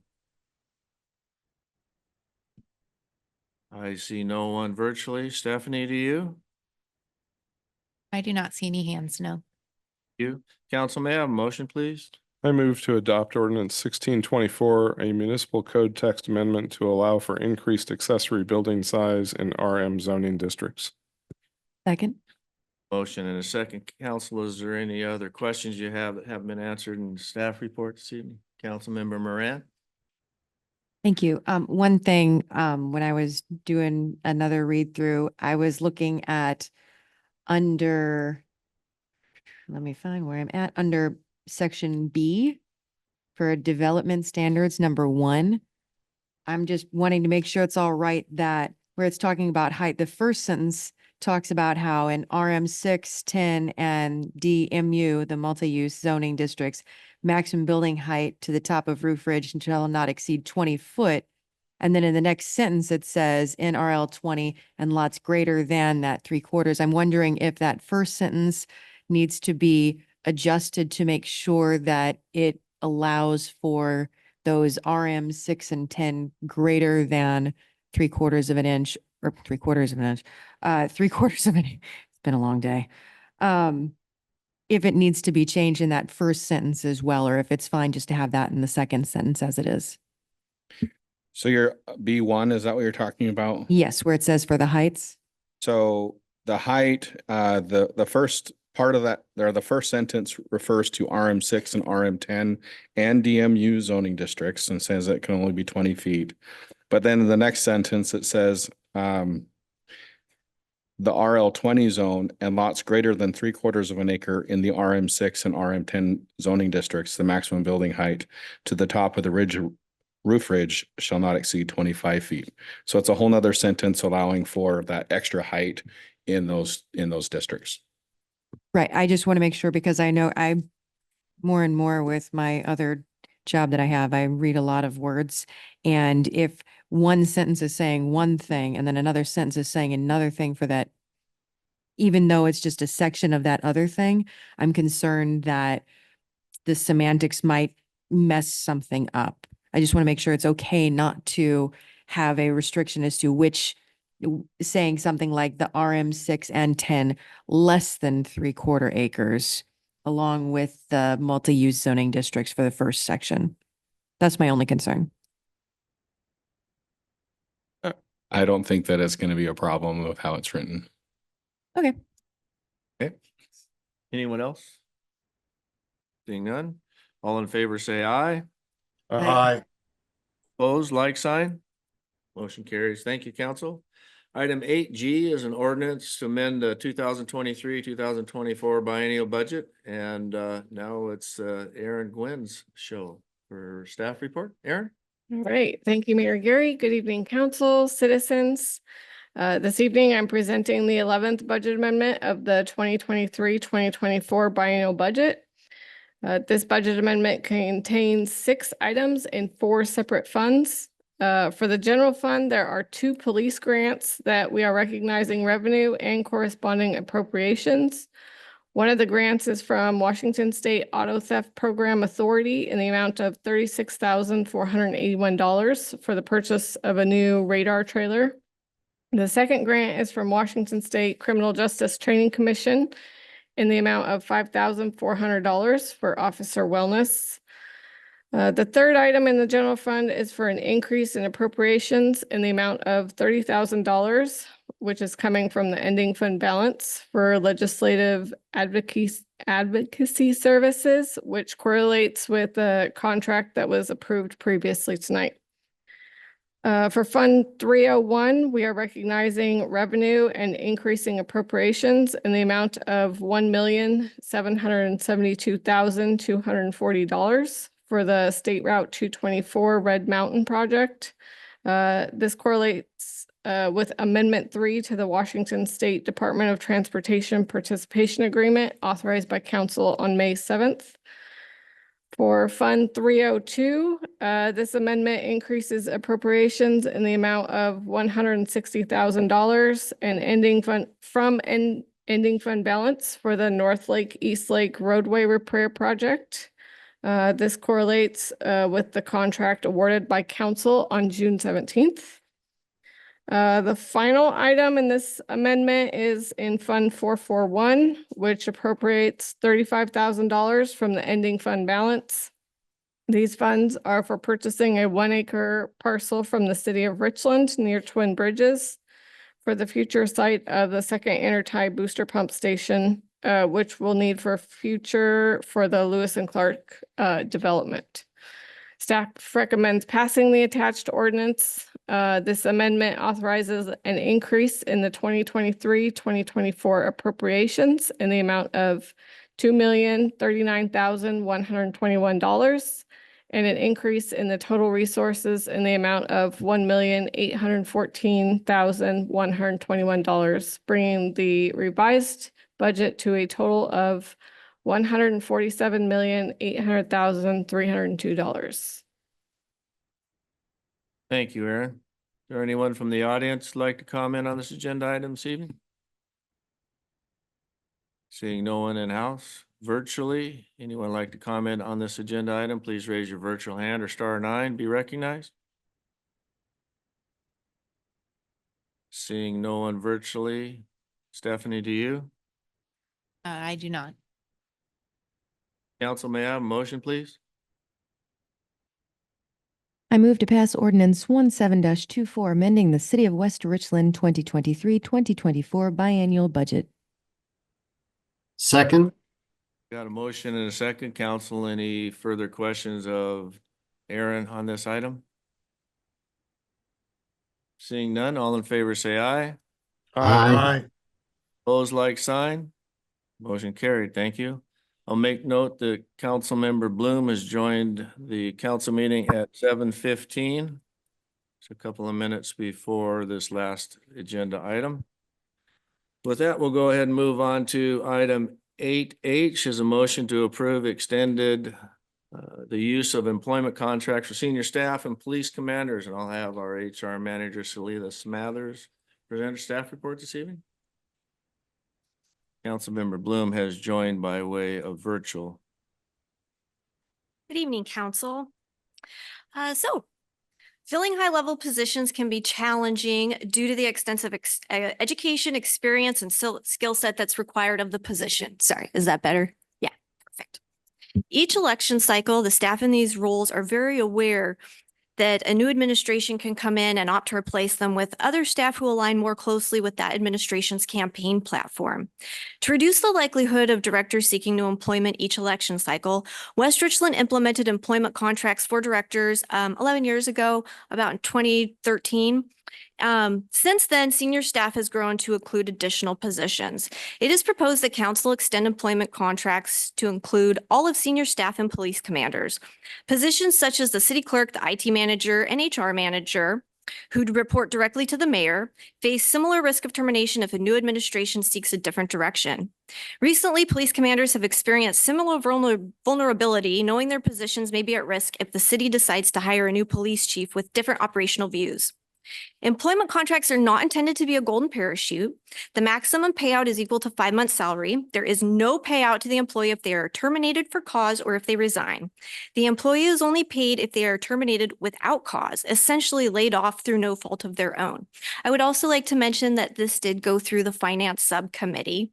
So staff is suggesting approving the use of employment contracts to include city clerk, IT manager, HR manager, and police commanders to maintain staffing stability through each election cycle, regardless of who may be running and what their campaign platform may be.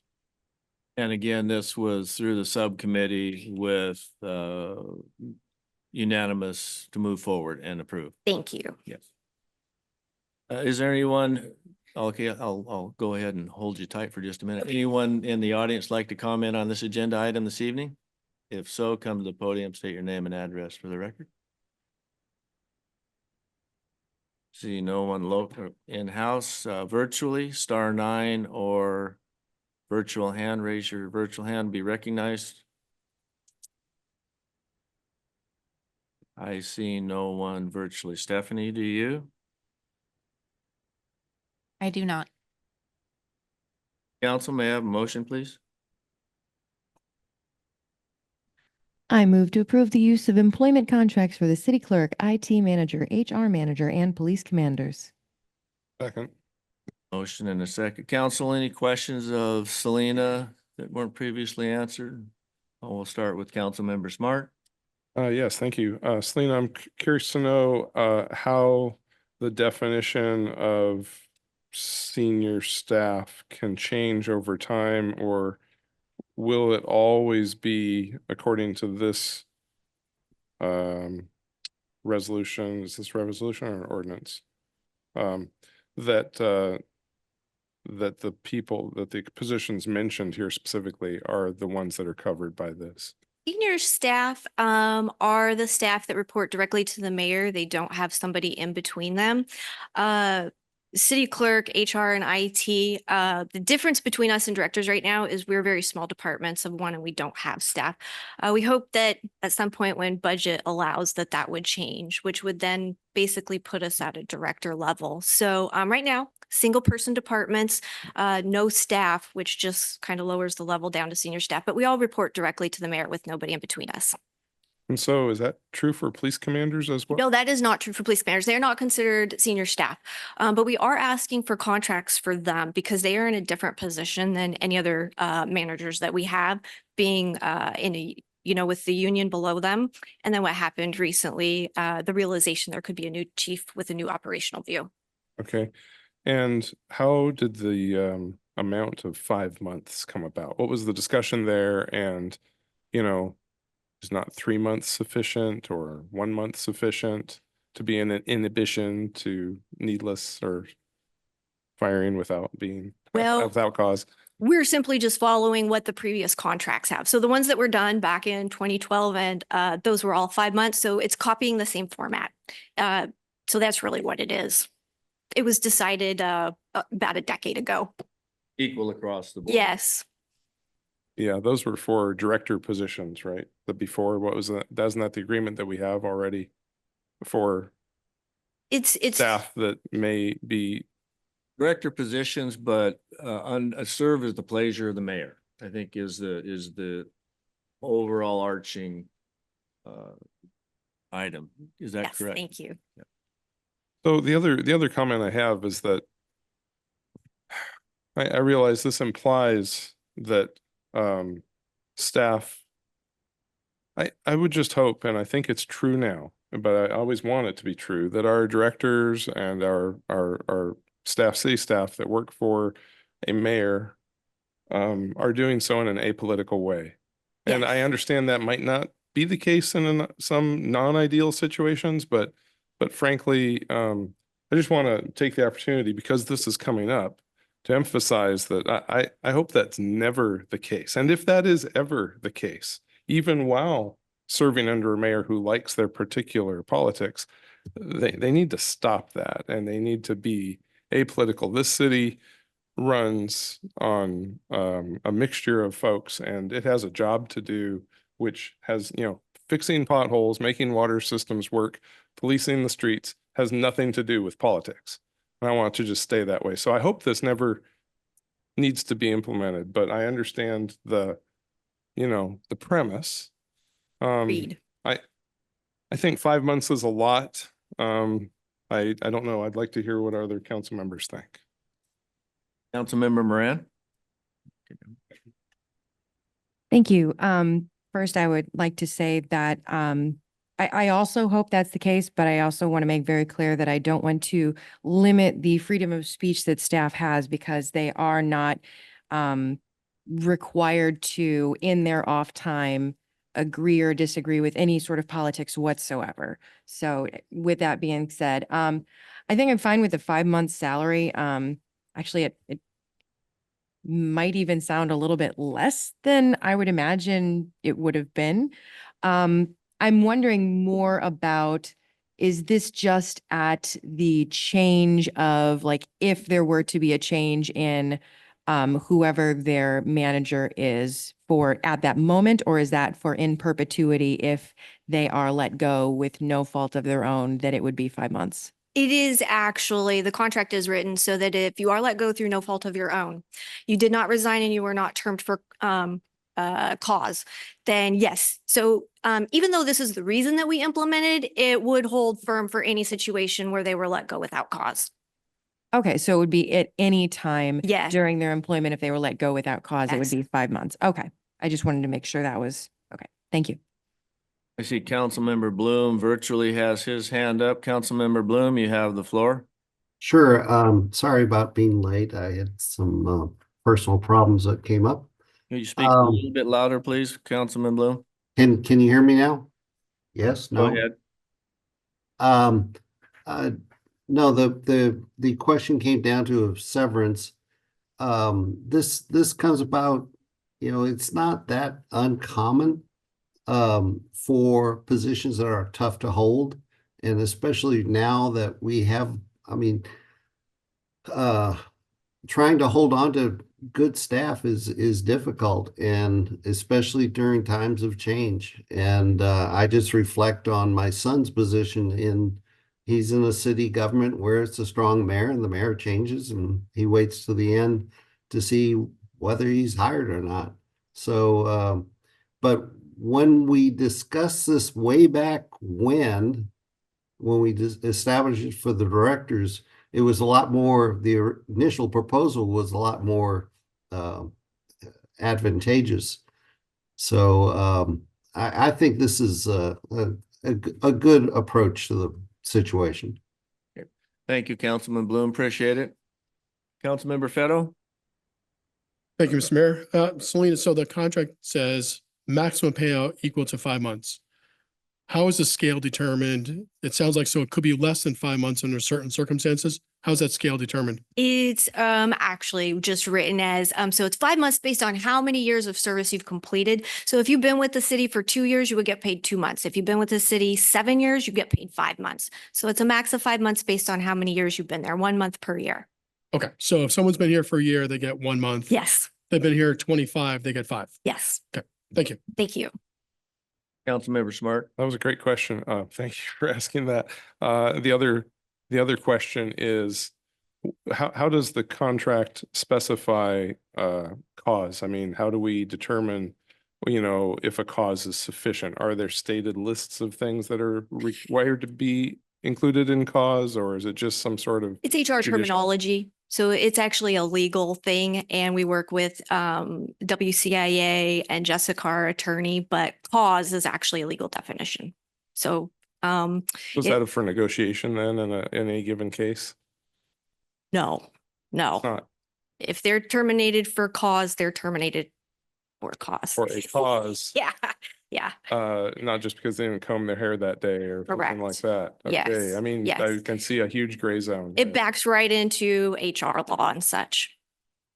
Okay. Before any decisions are made, it's vetted through WCIA, Yes. legal counsel, staff. Yes. We've never terminated anyone without, not since I've been here, without going through legal. So it gets double checked. And if they are terminated without cause and the severance is paid, is there any kind of agreement in this contract that prevents them from coming back and suing us for releasing them without cause? Yes. So there are stipulations in there that basically waive their ability to sue us later. Okay, thank you. Mayor Pro Tem Brink, you are recognized. Thank you, Mr. Mayor. I appreciate the questions that have been provided by Councilmember Smart, Moran, and Fetto, as well as the responses given by Ms. Smathers.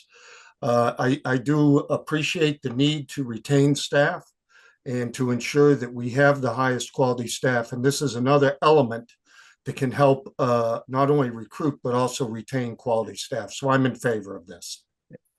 Thank you, Mayor Pro Tem Brink. Seeing no more comments, all in favor say aye. Aye. Aye. Opposed, like sign. Motion carries. Thank you, council. Thank you, council. Thank you, Selena. Appreciate it.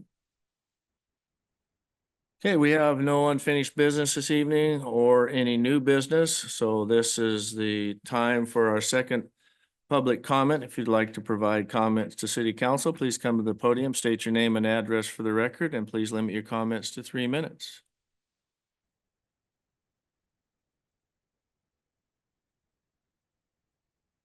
Mayor Jerry. Thank you, Mayor Jerry. I appreciate it. I wanted to give you a visual aid. This is the Middle Lake right here. You'll notice it's long and skinny. And this is from Zillow, and it shows the lot lines for the properties on the north and south side of the Middle Lake. I'm going to say, if you look at these lot lines, and from what I can see, maybe 5-6 feet from the time of the asphalt path south is where the property line starts for the homes. If you look at the edges of the east and west side of the lake, it's covered in dense underbrush on the shoreline, but that could be a spot for people to fish. The thing about the tiny 5-foot easement, or whatever you want to call border, is anytime there's an obstruction on the path, somebody walks in somebody else's yard because it's too skinny. And so this could possibly a way that we could get a solution for the problem. I understand. I sure hope the kids don't eat the fish they pull out of that thing. I really do. But this might be a way that, everybody wins, but it's somewhat of an effort to take out that. I helped the Boy Scouts, the Eagle Scouts, a long while back, clearing out some other areas that were on the lake, and it grew back. And so it just needs to be, if that can be done, everybody, I think, gets what they want. And I just wanted to leave that with you as a possible solution. You try not to come to people with a problem and not try and give them an answer. And so this is what I was hoping we might be able to do. So that's really all I had to say about it, other than the fact that it's stressful, especially at night. And I didn't even talk about this either. You guys can't keep a park open till 11 o'clock at night. I've had people in the city have agreed people possibly are not up to any good after dark, especially, the younger, I won't say teenagers, but possibly in that venue. So anyway, that's all I really had to say. Thank you. Anyone else this evening? Oop. There we go. So again, this is Dan Evans at 3505 Clear Lake Court. And I think this was a good discussion on the fishing issue. And I wanted to kind of amend my other comments and recognize Mr. Calapristi's idea there for improving this. I think what we should ask for you guys is kind of look at short-term solutions, medium-term solutions, long-term solutions.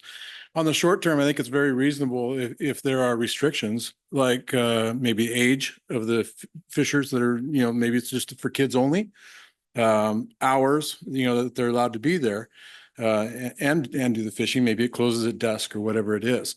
And then in long term, I think, I believe it's been a while since I read the park plan, but I believe improvements to that lake were in the park plan, that 6-year plan. And I think they did make the priority list at some point in that priority list. I don't remember exactly where. There are obviously members here, the community that came out, talks of grants and things like that.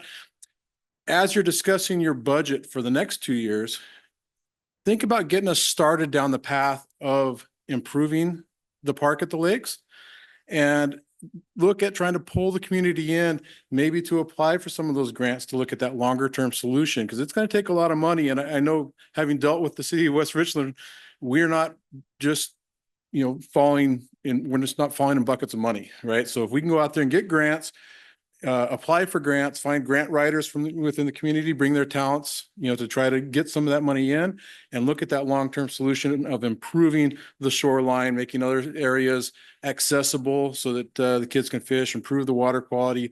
That liner is all torn up. The water level is way lower than it ever used to be, 20 years ago. There are improvements that need to be made to that lake. And I think that's a longer term solution. So I just you kind of put it on you guys to look at the short term. I think there's some things that we can do that not completely shutting down fishing, but also improve some of the problems that Mr. Calapristi's seen. And then on the long term, it would be really, really cool for the community if we could make that park, be everything it could possibly be. Thanks. Thank you. Almost have a potluck here.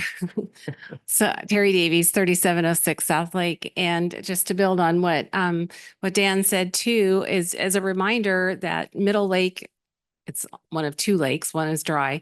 The one with the island is the one we've been talking about. There is an upper lake as well, which part of that shoreline I know is owned by homeowners. The other part is owned by the city. But there's a very nice grassy area at that upper lake where the fountain is that also has picnic tables, a park bench, another parking area, and lots of room for people to recreate there that is not bordering people's property. I'm not taking a position about where people should or shouldn't be. I'm just saying that there is other space that was very nicely developed in that park area that is still available. And then again, just some clarity, like Mr. Evans was saying about what is the short-term kind of plan or strategy going to be at this point. So we don't have sort of mixed efforts toward what's permissible and what isn't. Thank you.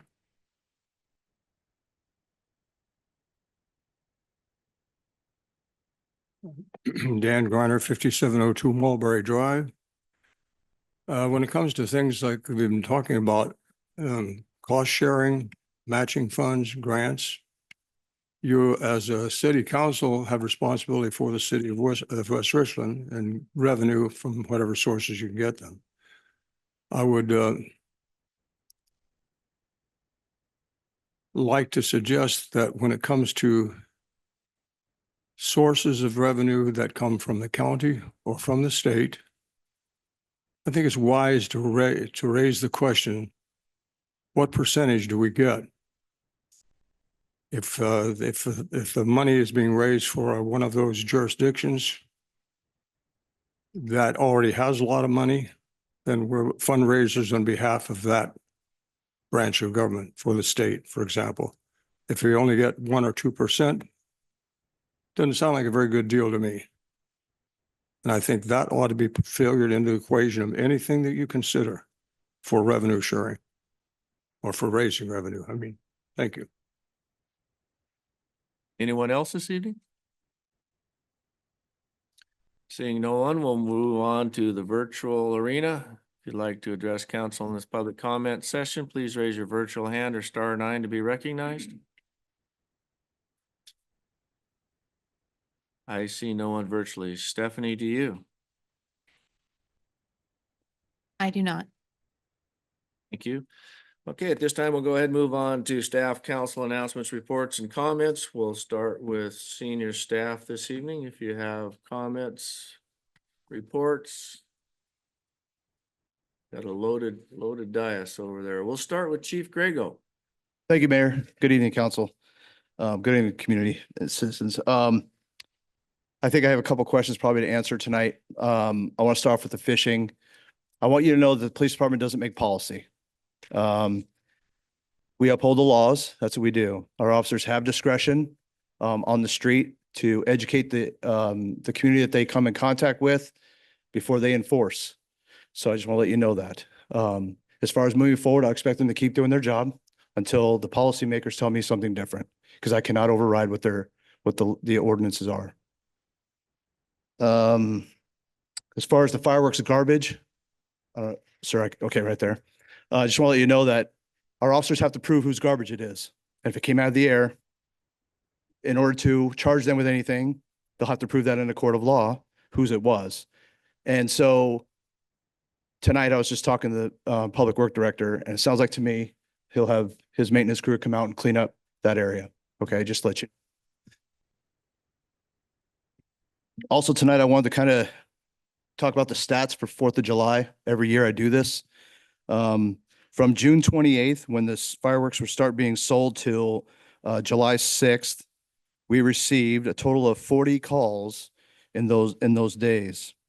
1 on June 28th, 7 on June 29th, the 30th, we received 2, July 1st, 2, 2nd, 3. I'm breaking this down so you understand those days getting closer to 4th of July. The 3rd of July, we received 2, the 4th of July, we received 8, 5th of July, 10, and the 6th, 5. Now, some of the complaints for the council and the mayor, go ahead. Those are calls Just- for service, not fireworks specific, correct? Those are just fireworks now, Mayor. I'll get in the calls for services. Okay, I'll very put that number out right now. All right, thank you. During those days, they had a total of 297 calls for service unrelated to fireworks. Those were just the fireworks that I'm talking about. Officers received 27 calls, whether they were anonymous, which people wouldn't give their names, so they can't enforce if they didn't see it. Attempt to locate, which they couldn't. So they got the complaint, came into the area, obviously didn't find what they were looking for. They did talk to people that they didn't see making the complaint, or I'm sorry, didn't see setting off the firework, and said, hey, we got a complaint, don't set them off or during these times or whatever. And this came from their calls from service that I was given. So I want to let you know that this is how this all came through. When I asked about the warnings, because there was 6 given, I said, what kind of warnings was that? And what I was told from the office ladies looking up these calls was the officers came into the area, didn't see them setting it off, but went up there and contacted them and warning. Also, some of these calls, and I off the top of my head, I think there was 7 or 8 that called in just to get the rules, just to find out. So they literally were just calls for service that they just wanted to know the rules. So they're educating the public. So that's kind of the breakdown of the firework complaints. I have one that after the fact that we're still working on. We're investigating it. And it looks like that one's going to be going forward to the prosecutor possibly here in the near future for violation of the fireworks under a park permit of using our park, which they're not allowed to shoot out fireworks, but that's being investigated right now. So that's where we're at with that one. Thank you, Chief. Mr. Slade? Thank you, Mayor. So just to follow up on Chief Grego's thing, so the municipal code bans fishing, boating, and swimming. So like he said, they'll be enforcing it. We were already in the process of updating the signage out there, so you will see new signs at Park at the Lakes that state that, following our municipal code until such time council decides to change that policy. I didn't catch the gentleman's name or address on Westview Loop, but I'll follow up with you after the meeting.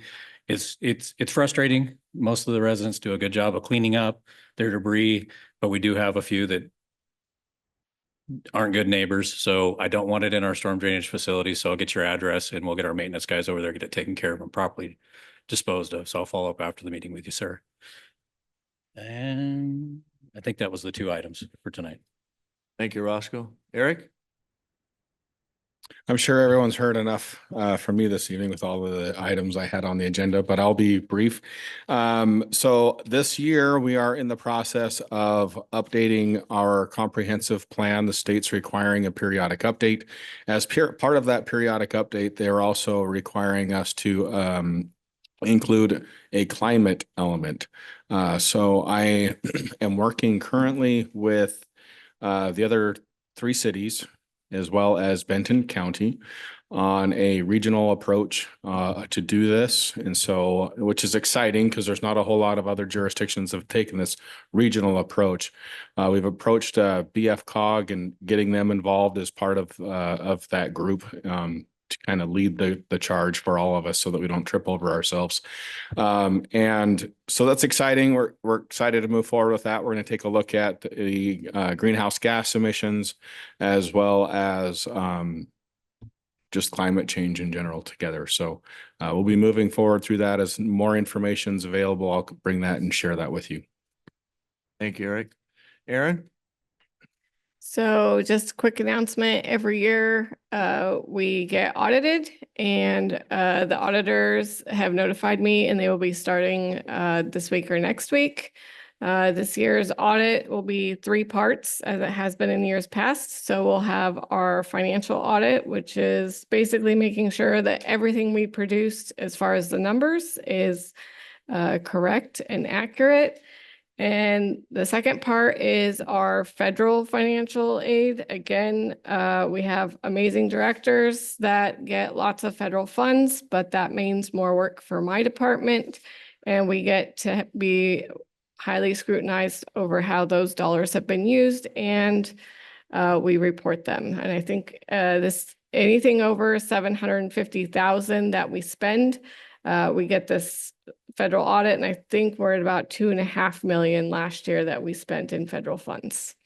The third part of the audit will come later this year. They're really busy with their federal audits, which are under a time crunch, and that is our accountability audit. So they basically pick anywhere in the city and say, are we following policies, procedures, laws, whether they're our own or state, and they kind of go through a bunch of things. So we are starting that process this week. Thank you, Erin. And before I move on to council comments, I've provided you with 3 emails that I received, actually that Stephanie received and shared them with me in regards to firework issues. I personally received no emails on my city email or phone calls in regards to this year's 4th of July extravaganza. But I would like to ask you, council members, if you have had any comments, contact emails or phone calls from citizens in regards to the 4th of July. And as I do every year, ask if you have an interest in revisiting the fireworks ordinance. So do please make comment in regards to those particular requests of mine this evening. So we'll start with Council Member Moran. All right, so first, I will say that this Friday, the Benton Franklin Council of Governments is meeting. There is a hybrid meeting starting at 10 a.m. So I always encourage people to go and watch that, watch our local governments in action and working together, which I really appreciate. Director Mendenhall talking about working with the region in that. I love seeing that because I feel like we can really benefit from working with our neighbors to make sure that we have kind of a vision to move forward together with.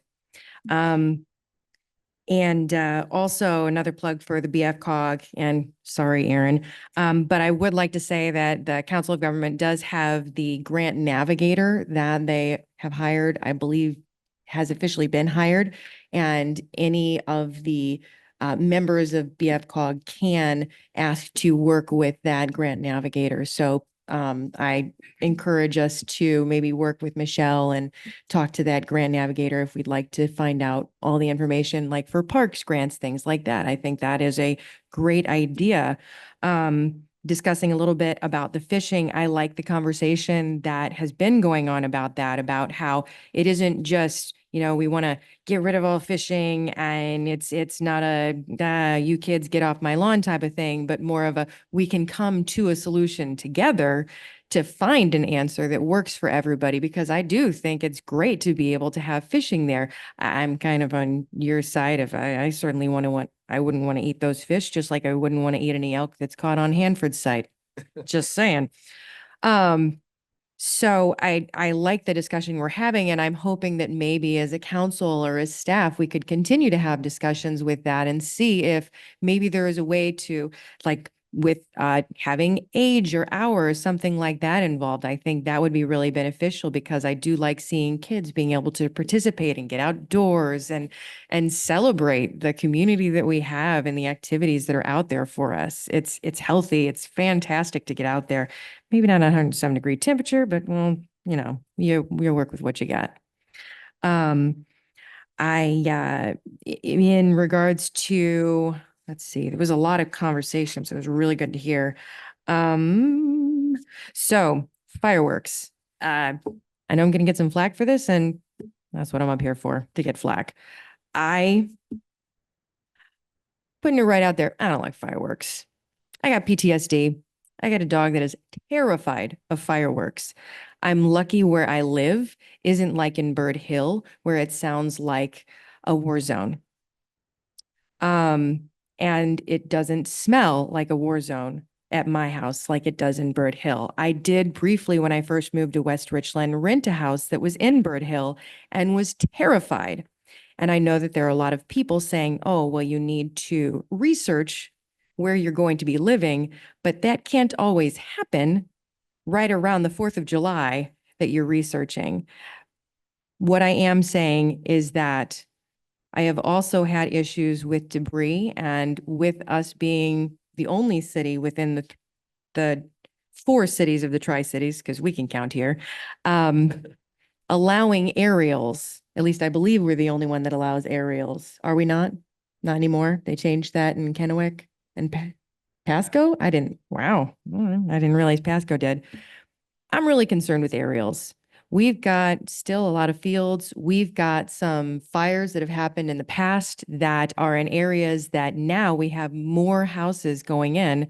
And so now more houses are at risk of fire. We are very lucky that we have not had fires that have, well, we did have a fire up on Bird Hill, or not Bird Hill, Flat Top, that I saw.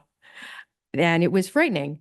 And I know people that live right by there, and that was terrifying for them, thinking that they might lose their house that they had worked for years to try and fix up and live in. And that was going to be their legacy for their kids. I am concerned about fireworks, and I hated being quiet about it. And I don't think that I'm going to be quiet about it anymore. I think we need to discuss it. I think we need to not allow for the aerials. I am tired of it. I am tired of spending hundreds of dollars for my dog's medication to go days well beyond when fireworks are legally allowed. The more fireworks that we allow and the longer that we sell them, I think that will make it so that more people think that they can have fireworks lasting longer. And I know that there are people now that are just blowing them up out of spite for their neighbors that don't like it. And that's a whole other situation.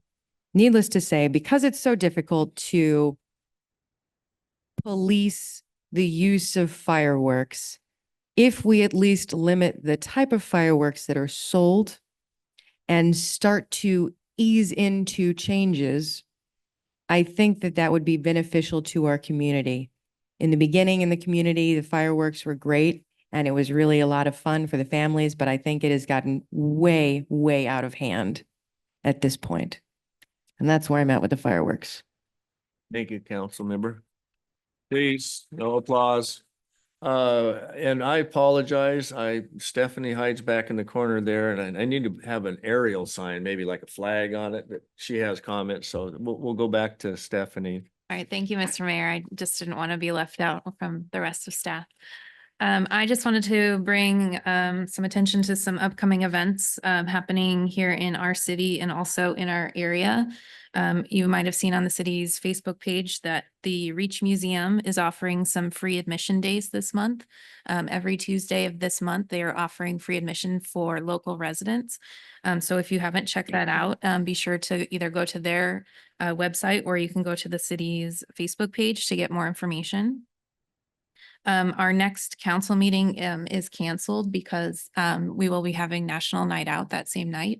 And that's an opportunity for the city council and staff to participate in National Night Out. So just a reminder that the August 6th meeting is canceled. And then also just that we have two more event nights for the Wednesday and West Community Market and Food Truck Night. The next is on July 24th, where the forecast is predicted to be in the low 90s. So it might be a little chilly. And then the final event for the year will be on August 14th. Thank you. Thank you, Stephanie. Appreciate it. Councilmember Fetto. Thank you, Mr. Mayor. First, I want to thank the young men and women who came out. Sorry, I'm talking about the right side of the room. Thank you for coming out. We heard you. We'll do something to figure out what we can do for you kids. But we heard you. Thank you for participating. That's your first civics lesson. Thanks for coming out. We heard what you said. We'll take it back and hopefully we'll do something quickly to at least give a permanent answer. Don't know what that'll be yet, but we'll figure something out. When I was a kid, there was a Lake Saltonstall. It was I'm from Connecticut. It was the water reservoir. Fishing wasn't allowed. When I was 13, I got shot with a salt pellet because we'd always climb the fence and fish. Enough people complained, and now it's open for public fishing, swimming, hiking. Much bigger place, but same type of thing. Also, Dan, thank you to you and all the parents, what you do for our parks. I was a board member with Grill, so I know the amount of work it takes to put on the season and then the tournament following that, and the amount of work you guys put in taking care of our lawns and the grass and all the work you guys did this year of resurfacing those fields. Again, spending from single A to triple A with my son, I guess 6-7 years of going out there for field day every March in the freezing cold and tryouts when the ball hurts your hand when it comes down. I appreciate everything you guys do out there. So from I sit as a treasurer for the West Richland Chamber of Commerce. So some news from the chamber. Thank you to Eric and Roscoe for your presentation last week. Largest luncheon we've had in a long time. Thank you for that information. We've heard nothing but great things about what you guys have done. We talked about so National Night Out August 6th. The chamber assists the police department with the National Night Out. So August 6th, we hope you all come out there. We'll have Kona Ice is giving free snow cones, Kona Ice cones, whatever you want to call them, to everybody who comes out. So come out for that. It's going to be hot, right? It's August in the Tri-Cities. So it's going to be hot. So we'll have some relief. The chamber is going through some rebranding. So we're going to be sending out a survey. This will be to only our business residents and then a handful of senior staff and council members to get a feel from the community, from our business community, of the direction you want the chamber to go to. Chamber has historically been an events-driven chamber. We want to be a small business alliance chamber.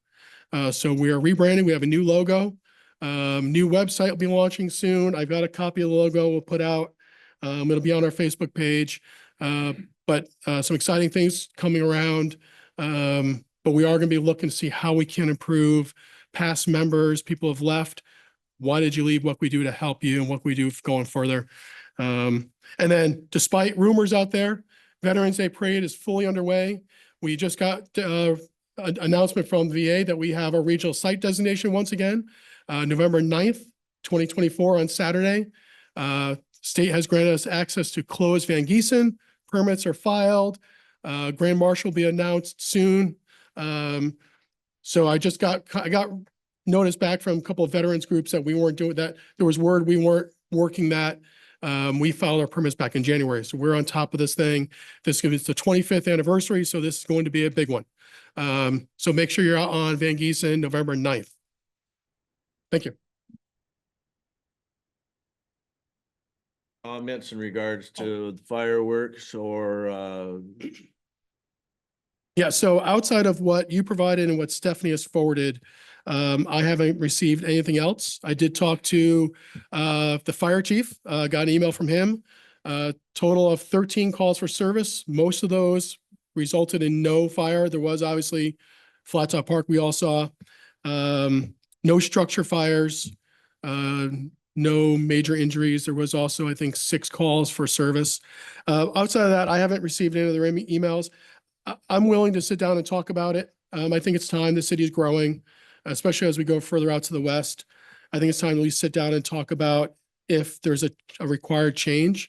It's always good to have a workshop and sit down and talk to our fellow council members and take a flavor for what the city's looking for. Thank you, Councilmember Fetto. Councilmember Smart. Yes, first I'm just amazed and thrilled that we have all the input tonight. Thank you very much. The kids' presentation, the adults, the citizens that are here. Man, this is what we as a council, I think I will speak for them if I can for this period for this particular topic. We really appreciate your input. we like to hear about what you like and what's troubling you, and it gives us something to work on that hopefully will result in a solution that everybody is happy with. And I liked how the fishing topic rounded out here. There are rules to follow right now. We do have the ability to consider those. I like some of the suggestions that I've heard. I think there's a lot to take in. It's going to take some time. We need to meet. My suggestion is that we arrange for that to happen sooner than later. I'd be happy to dedicate a weeknight, whatever it takes to make this, to get that particular thing resolved, right? Or let's just get a plan. I like the idea of the staged approach. I'm sure we won't be able to pull off miracles overnight, but there might be some things that we could do, or maybe not, but we need to look at it and see. Okay, so it's something to study. I do appreciate the concerns of trespassing on somebody's personal property. Like, nobody wants people trespassing on our property. Nobody wants beer cans or fishing line or anything else on our property. I certainly hear that loud and clear. Totally respect that position. I don't want people coming on my property and setting up tents and so forth. None of us do, I don't think so. So we need a solution to this. And so I think we've all stated that we've heard you and that we appreciate your input to bring it to our attention. Also we had talk about fireworks debris. You know, it's sad that there are some people that are inconsiderate.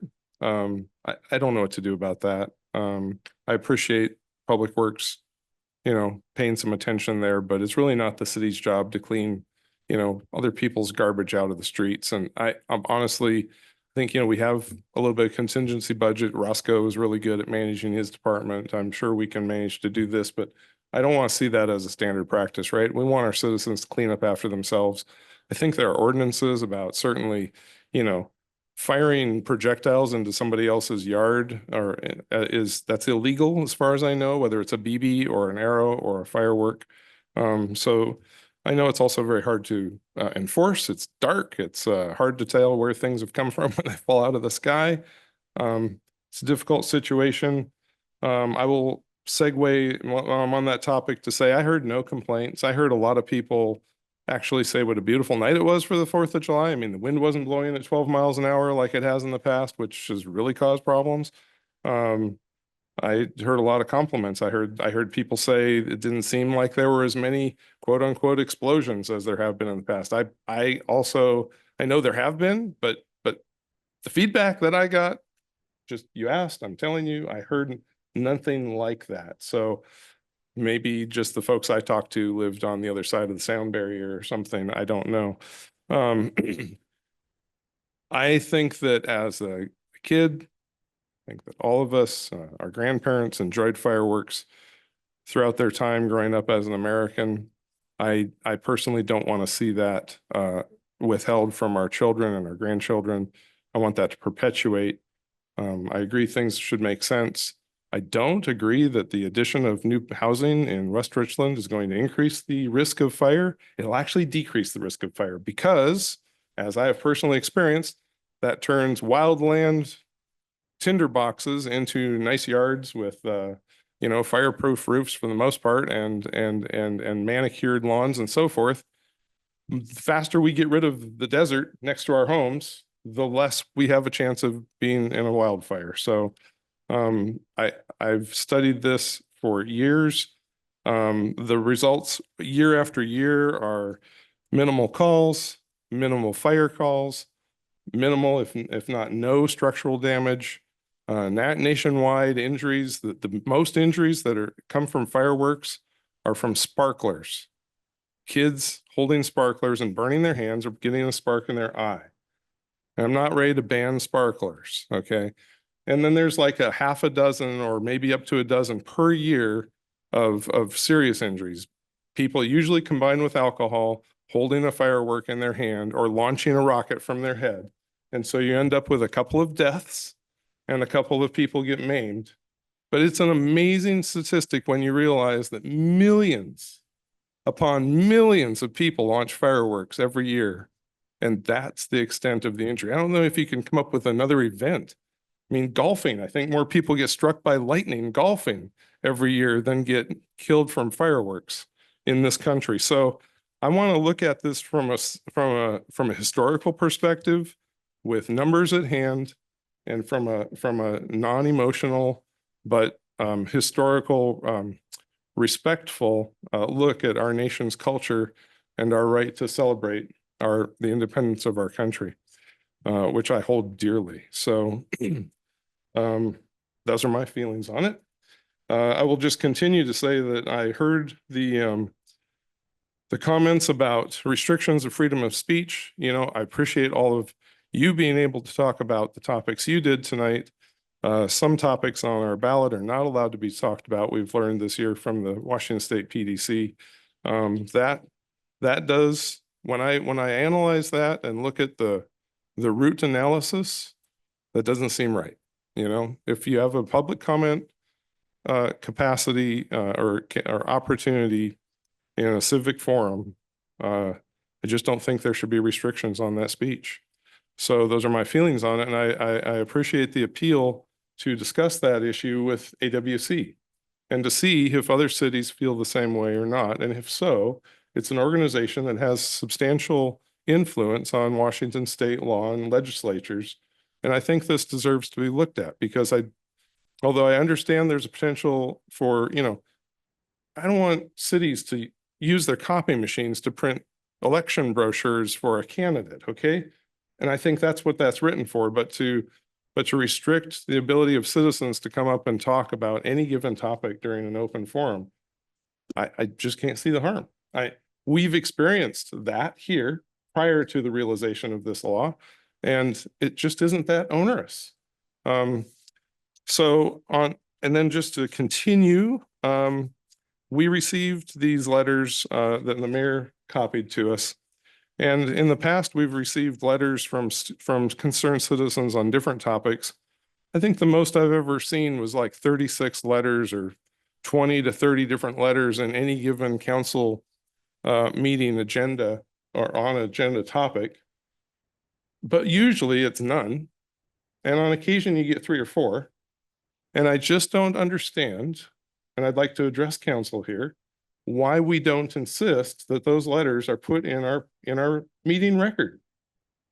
Now, these particular letters, as I've just stated, I sympathize, but I'm not sure I agree with them. But I want them included in the record. I want them included in the city council monthly or, you know, council record. It's electronic. We're not printing these things anymore. When we get 400-page packets, they're all digital, thank goodness. I've got stacks at home that tower 8 feet in the air of printed council packets. We don't do that. I just don't see the difficulty. And so I understand I don't want to overburden our clerk or our other staff, but it just doesn't seem like that much of a burden. So I guess that's my my last comment. Appreciate the police stats. But yes, I would petition council to consider an opportunity to discuss, you know, putting letters to the council in the city council meeting minutes. So I'll leave us with that. I can't make a motion right now or set a resolution, but let's discuss this somehow. I also look forward to working with Mr. Mendenhall and his group and our subcommittee on the tailoring of future multifamily, what's it called? You know, residential or no, what's it called? Tell me. Design standards. Design standards. Thank you. That'll be an ongoing process. And I would also look forward to public comments on those in the future. Let's not let that be a vacuum. So if you have ideas on that, friends who are developers, let's hear what they have to say about that. I don't want to do that in a vacuum, frankly. I want to get input from the community on that. So, all right. Thank you very much for your time. And I know that was a long one, but appreciate it. Councilmember Smart, based on your comments, take consideration that you feel there's no need to rehash the ordinance? I do not. I think it's very reasonable as it is. The restrictions on time limits, we've already amended those at least once or twice in the past decade. They're about as restrictive as they need to, as far as I could tell, and I have a view of a big chunk of the city that they've been held to. There are an occasional, after 1 o'clock, somebody lights one off. I don't know what's going on there, but they seem to be abided by for the most part. I would encourage people to Thank you for report. the clarification. Yeah. I would encourage people to continue to report things they think are an actual violation of the ordinance, right? And if something can be done on those situations, I have full confidence that our chief and his police force will do that. So. Thank you. Clarification. Councilmember Hayes, before we move on to our virtual participants this evening. Thank you, Mr. Mayor. As far as the fireworks, I really didn't hear a lot of complaints other than people that have pets and how much it traumatized the pets and all of that. But I mean, a lot of people did think it was a beautiful show. But then a lot of people had to spend a lot of time and a lot of money to take care of the pets because it does seem to drag out. And so that was all that I got back on fireworks. I just wanted to give an update on the concept of bringing a veteran cemetery to this region. We did have an excellent meeting back on May 22nd. Department of Veteran Affairs came over from Olympia and they did a wonderful job. We had out at the police station is where the event was at, and we had a good over 100 people or more. It was standing room only, and Olympia was mind boggled by the support in this region for our veterans and the number of veterans that came and the number of businesses that came and they want to be part of this. And I've worked with Eric a lot with this. And so just to let you know, where the process is at right now is we have to find land for it. We only need 100 acres. So if you know anybody that has an extra 100 acres that they would like the military cemetery on, hey, give me a call and I'll get a hold of Olympia. So we have checked a lot of spots out. There's a lot of things that go into looking at the land, what's the water, how many rocks and all this kind of stuff is on that property. And so it is moving forward. It is a slower process. A lot of people might think we want it in a year or half a year and we want it done. It's going to take a few years, but our very first thing before we can go any further is finding the property.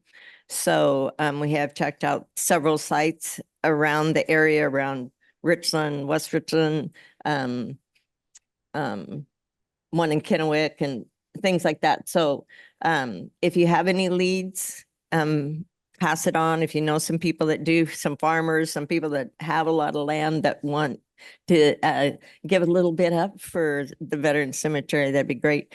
And I'll just keep you posted as we get new results in. And we're just looking forward that we know it's going to be in the Tri-Cities. That's a done deal. They've decided, the feds and the state, that it's here. So we've got that much done. So I just wanted to let everybody have an update on it. So thank you very much. And that's a big part of it. You got the nod from Olympia that it's going to be here locally. That's great. But I will ask you the same question I asked Councilmember Smart. Are you okay with the ordinance, or you feel we need to have a talk on that with regards to the 4th of July timeframes? I'm okay with it. Thank you. And we will go ahead and move on to Councilmember Bloom virtually this evening. Councilmember Bloom, you have the floor. Yes, I have a couple of things. I'll piggyback on the fish discussion. As the public may not be aware, I'm the representative for West Richland on the Yakima Basin Fish and Wildlife Recovery Board. I just want to extend an invitation to the other council members to attend our annual meeting, which will be August the 7th, and it'll be focused on the upper Natchez. That doesn't mean that's where we're going to spend our money, It is, I'll forward information over to be distributed to you. You have to register if you want to go because there'll be a free lunch. It's an all-day affair. Gets you out in the woods and see what's going on upstream. But there is a lot of focus to spend money on the lower part because if the fish can't get out or can't get back in, a lot of work that's done upstream doesn't do any good. So I will extend that invitation to the board, to the other council members. Also, the question comes down to is the general manager of the Yakima Basin Fish and Wildlife has a presentation. I don't know if council would be interested in entertaining that visit. And he can give a 10-minute aspect of what's going on. So think that over. And if you want to have a little visit and learn a little bit more about what's going on in the whole Yakima Basin, we do spread out about $2 million a year to improve things.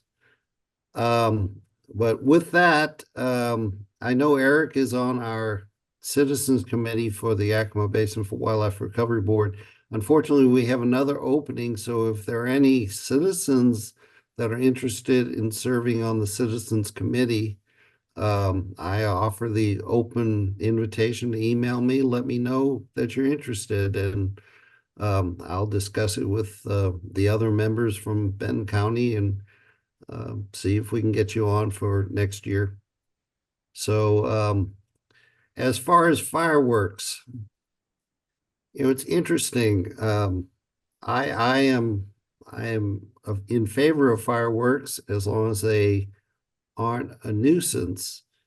And I think we might need to revisit the fireworks from two aspects.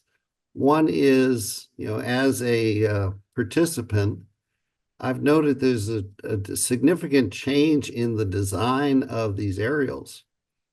The original aerials were little pellets you dropped in a tube and they went off and went up in the air. The new boxed aerials actually blow a little tube of cardboard all over the place.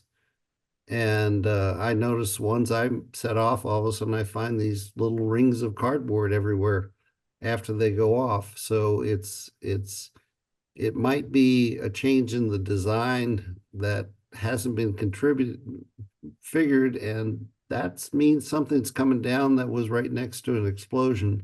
So that might be a fire hazard that we might want to reconsider what we're allowing as aerials.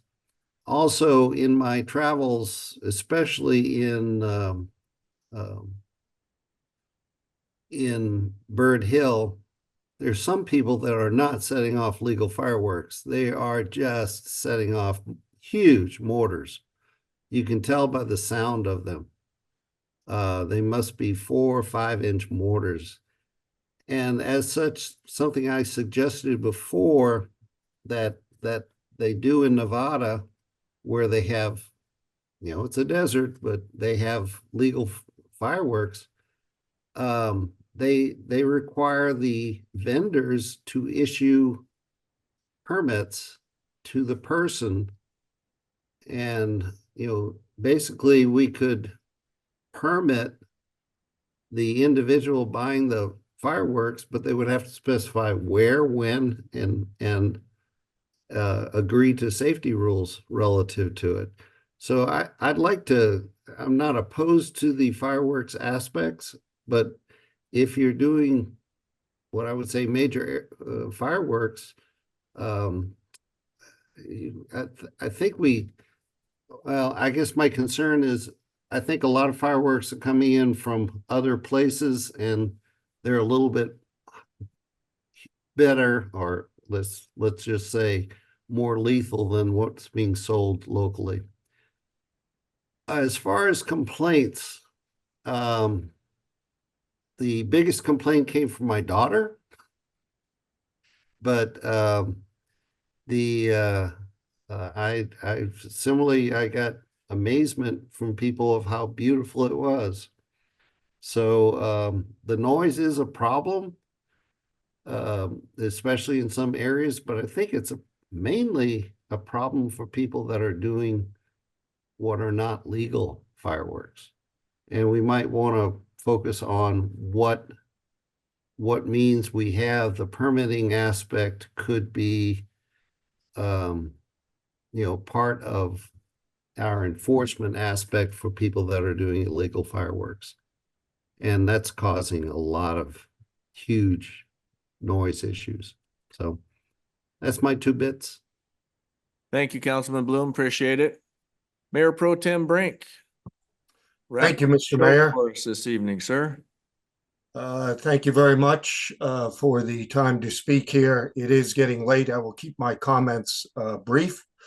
With regard to the lake and its recreational uses, I do support trying to move forward to find some reasonable compromises that address both the concerns of residents in the immediate area, but also the use of the facilities for recreational purposes by our citizens, and particularly by our youth in the city. So anything that we can do to try to reach a reasonable compromise is a great action on my part. Number 2, with regard to fireworks, I received 2 emails specifically with regard to fireworks, complaining about the general use of fireworks within the city. My position on fireworks is this: I would suggest and welcome another discussion on this topic. As our city grows, I think it is prudent for us as council members to ensure that we stay in step with our citizens and the quality of life within our city. One area with regard to fireworks that I think requires particular attention is the duration over which fireworks can be discharged. I don't see any necessity to have 3-day period, July 2nd, 3rd, and 4th, for discharging fireworks. So I see that as perhaps a starting point to having a safe and sane celebration to the 4th of July. As a veteran and like other veterans on city council, I fully recognize and the sacrifices that individuals have made to secure our liberties. However, at the same token, we have to realize that there are many ways to celebrate the 4th of July other than 3 days worth of fireworks. Particularly in my dual role as a commissioner for the county fire district, I do feel we need to discuss this topic. And lastly, I will just mention on a personal note, it is a great honor that I was recently elected as the vice president of the Association of Washington Cities, and I'm proud to be able to represent the city of West Richland, as well as all the other 281 cities and towns in our state in that capacity. That's all I have tonight, Mr. Mayor. Congratulations, Mayor Pro Tem Brink. Much proud of you. And I guess Councilmember Smart's going to be having a conversation with you, push some of those agenda items towards AWC. Just a quick brief comment from Councilmember Moran, and then we will move on. It's getting late here. I know it's probably like 11:30 at your house today in Florida. Hopefully the humidity didn't ruin your day on the beach, sir. No, the humidity is actually under control. Councilmember Moran. Yes, apologies. I realized that you had asked another question regarding if we had been approached and spoken to about fireworks directly. And I can count just right off the top of my head, 11 people specifically that live in West Richland that have told me how much they absolutely abhor the amount of fireworks that have changed over the past couple years. Specifically, at least 5 of them, I believe, live in Bird Hill. So just to answer that question. Thank you. I appreciate that. All right. I thank everybody for participating this evening. The younger generation on the right to your left actually did quite well. Not too much fidgeting. It was good. The phones were off. You're paying attention. You had a history lesson and a civics lesson all in one night. And I think that's probably just for ice cream, but I think they're all closed right now. So with that, I appreciate everybody's coming out this evening, and we'll adjourn this meeting at 8:24. Thank you. There's only one over here.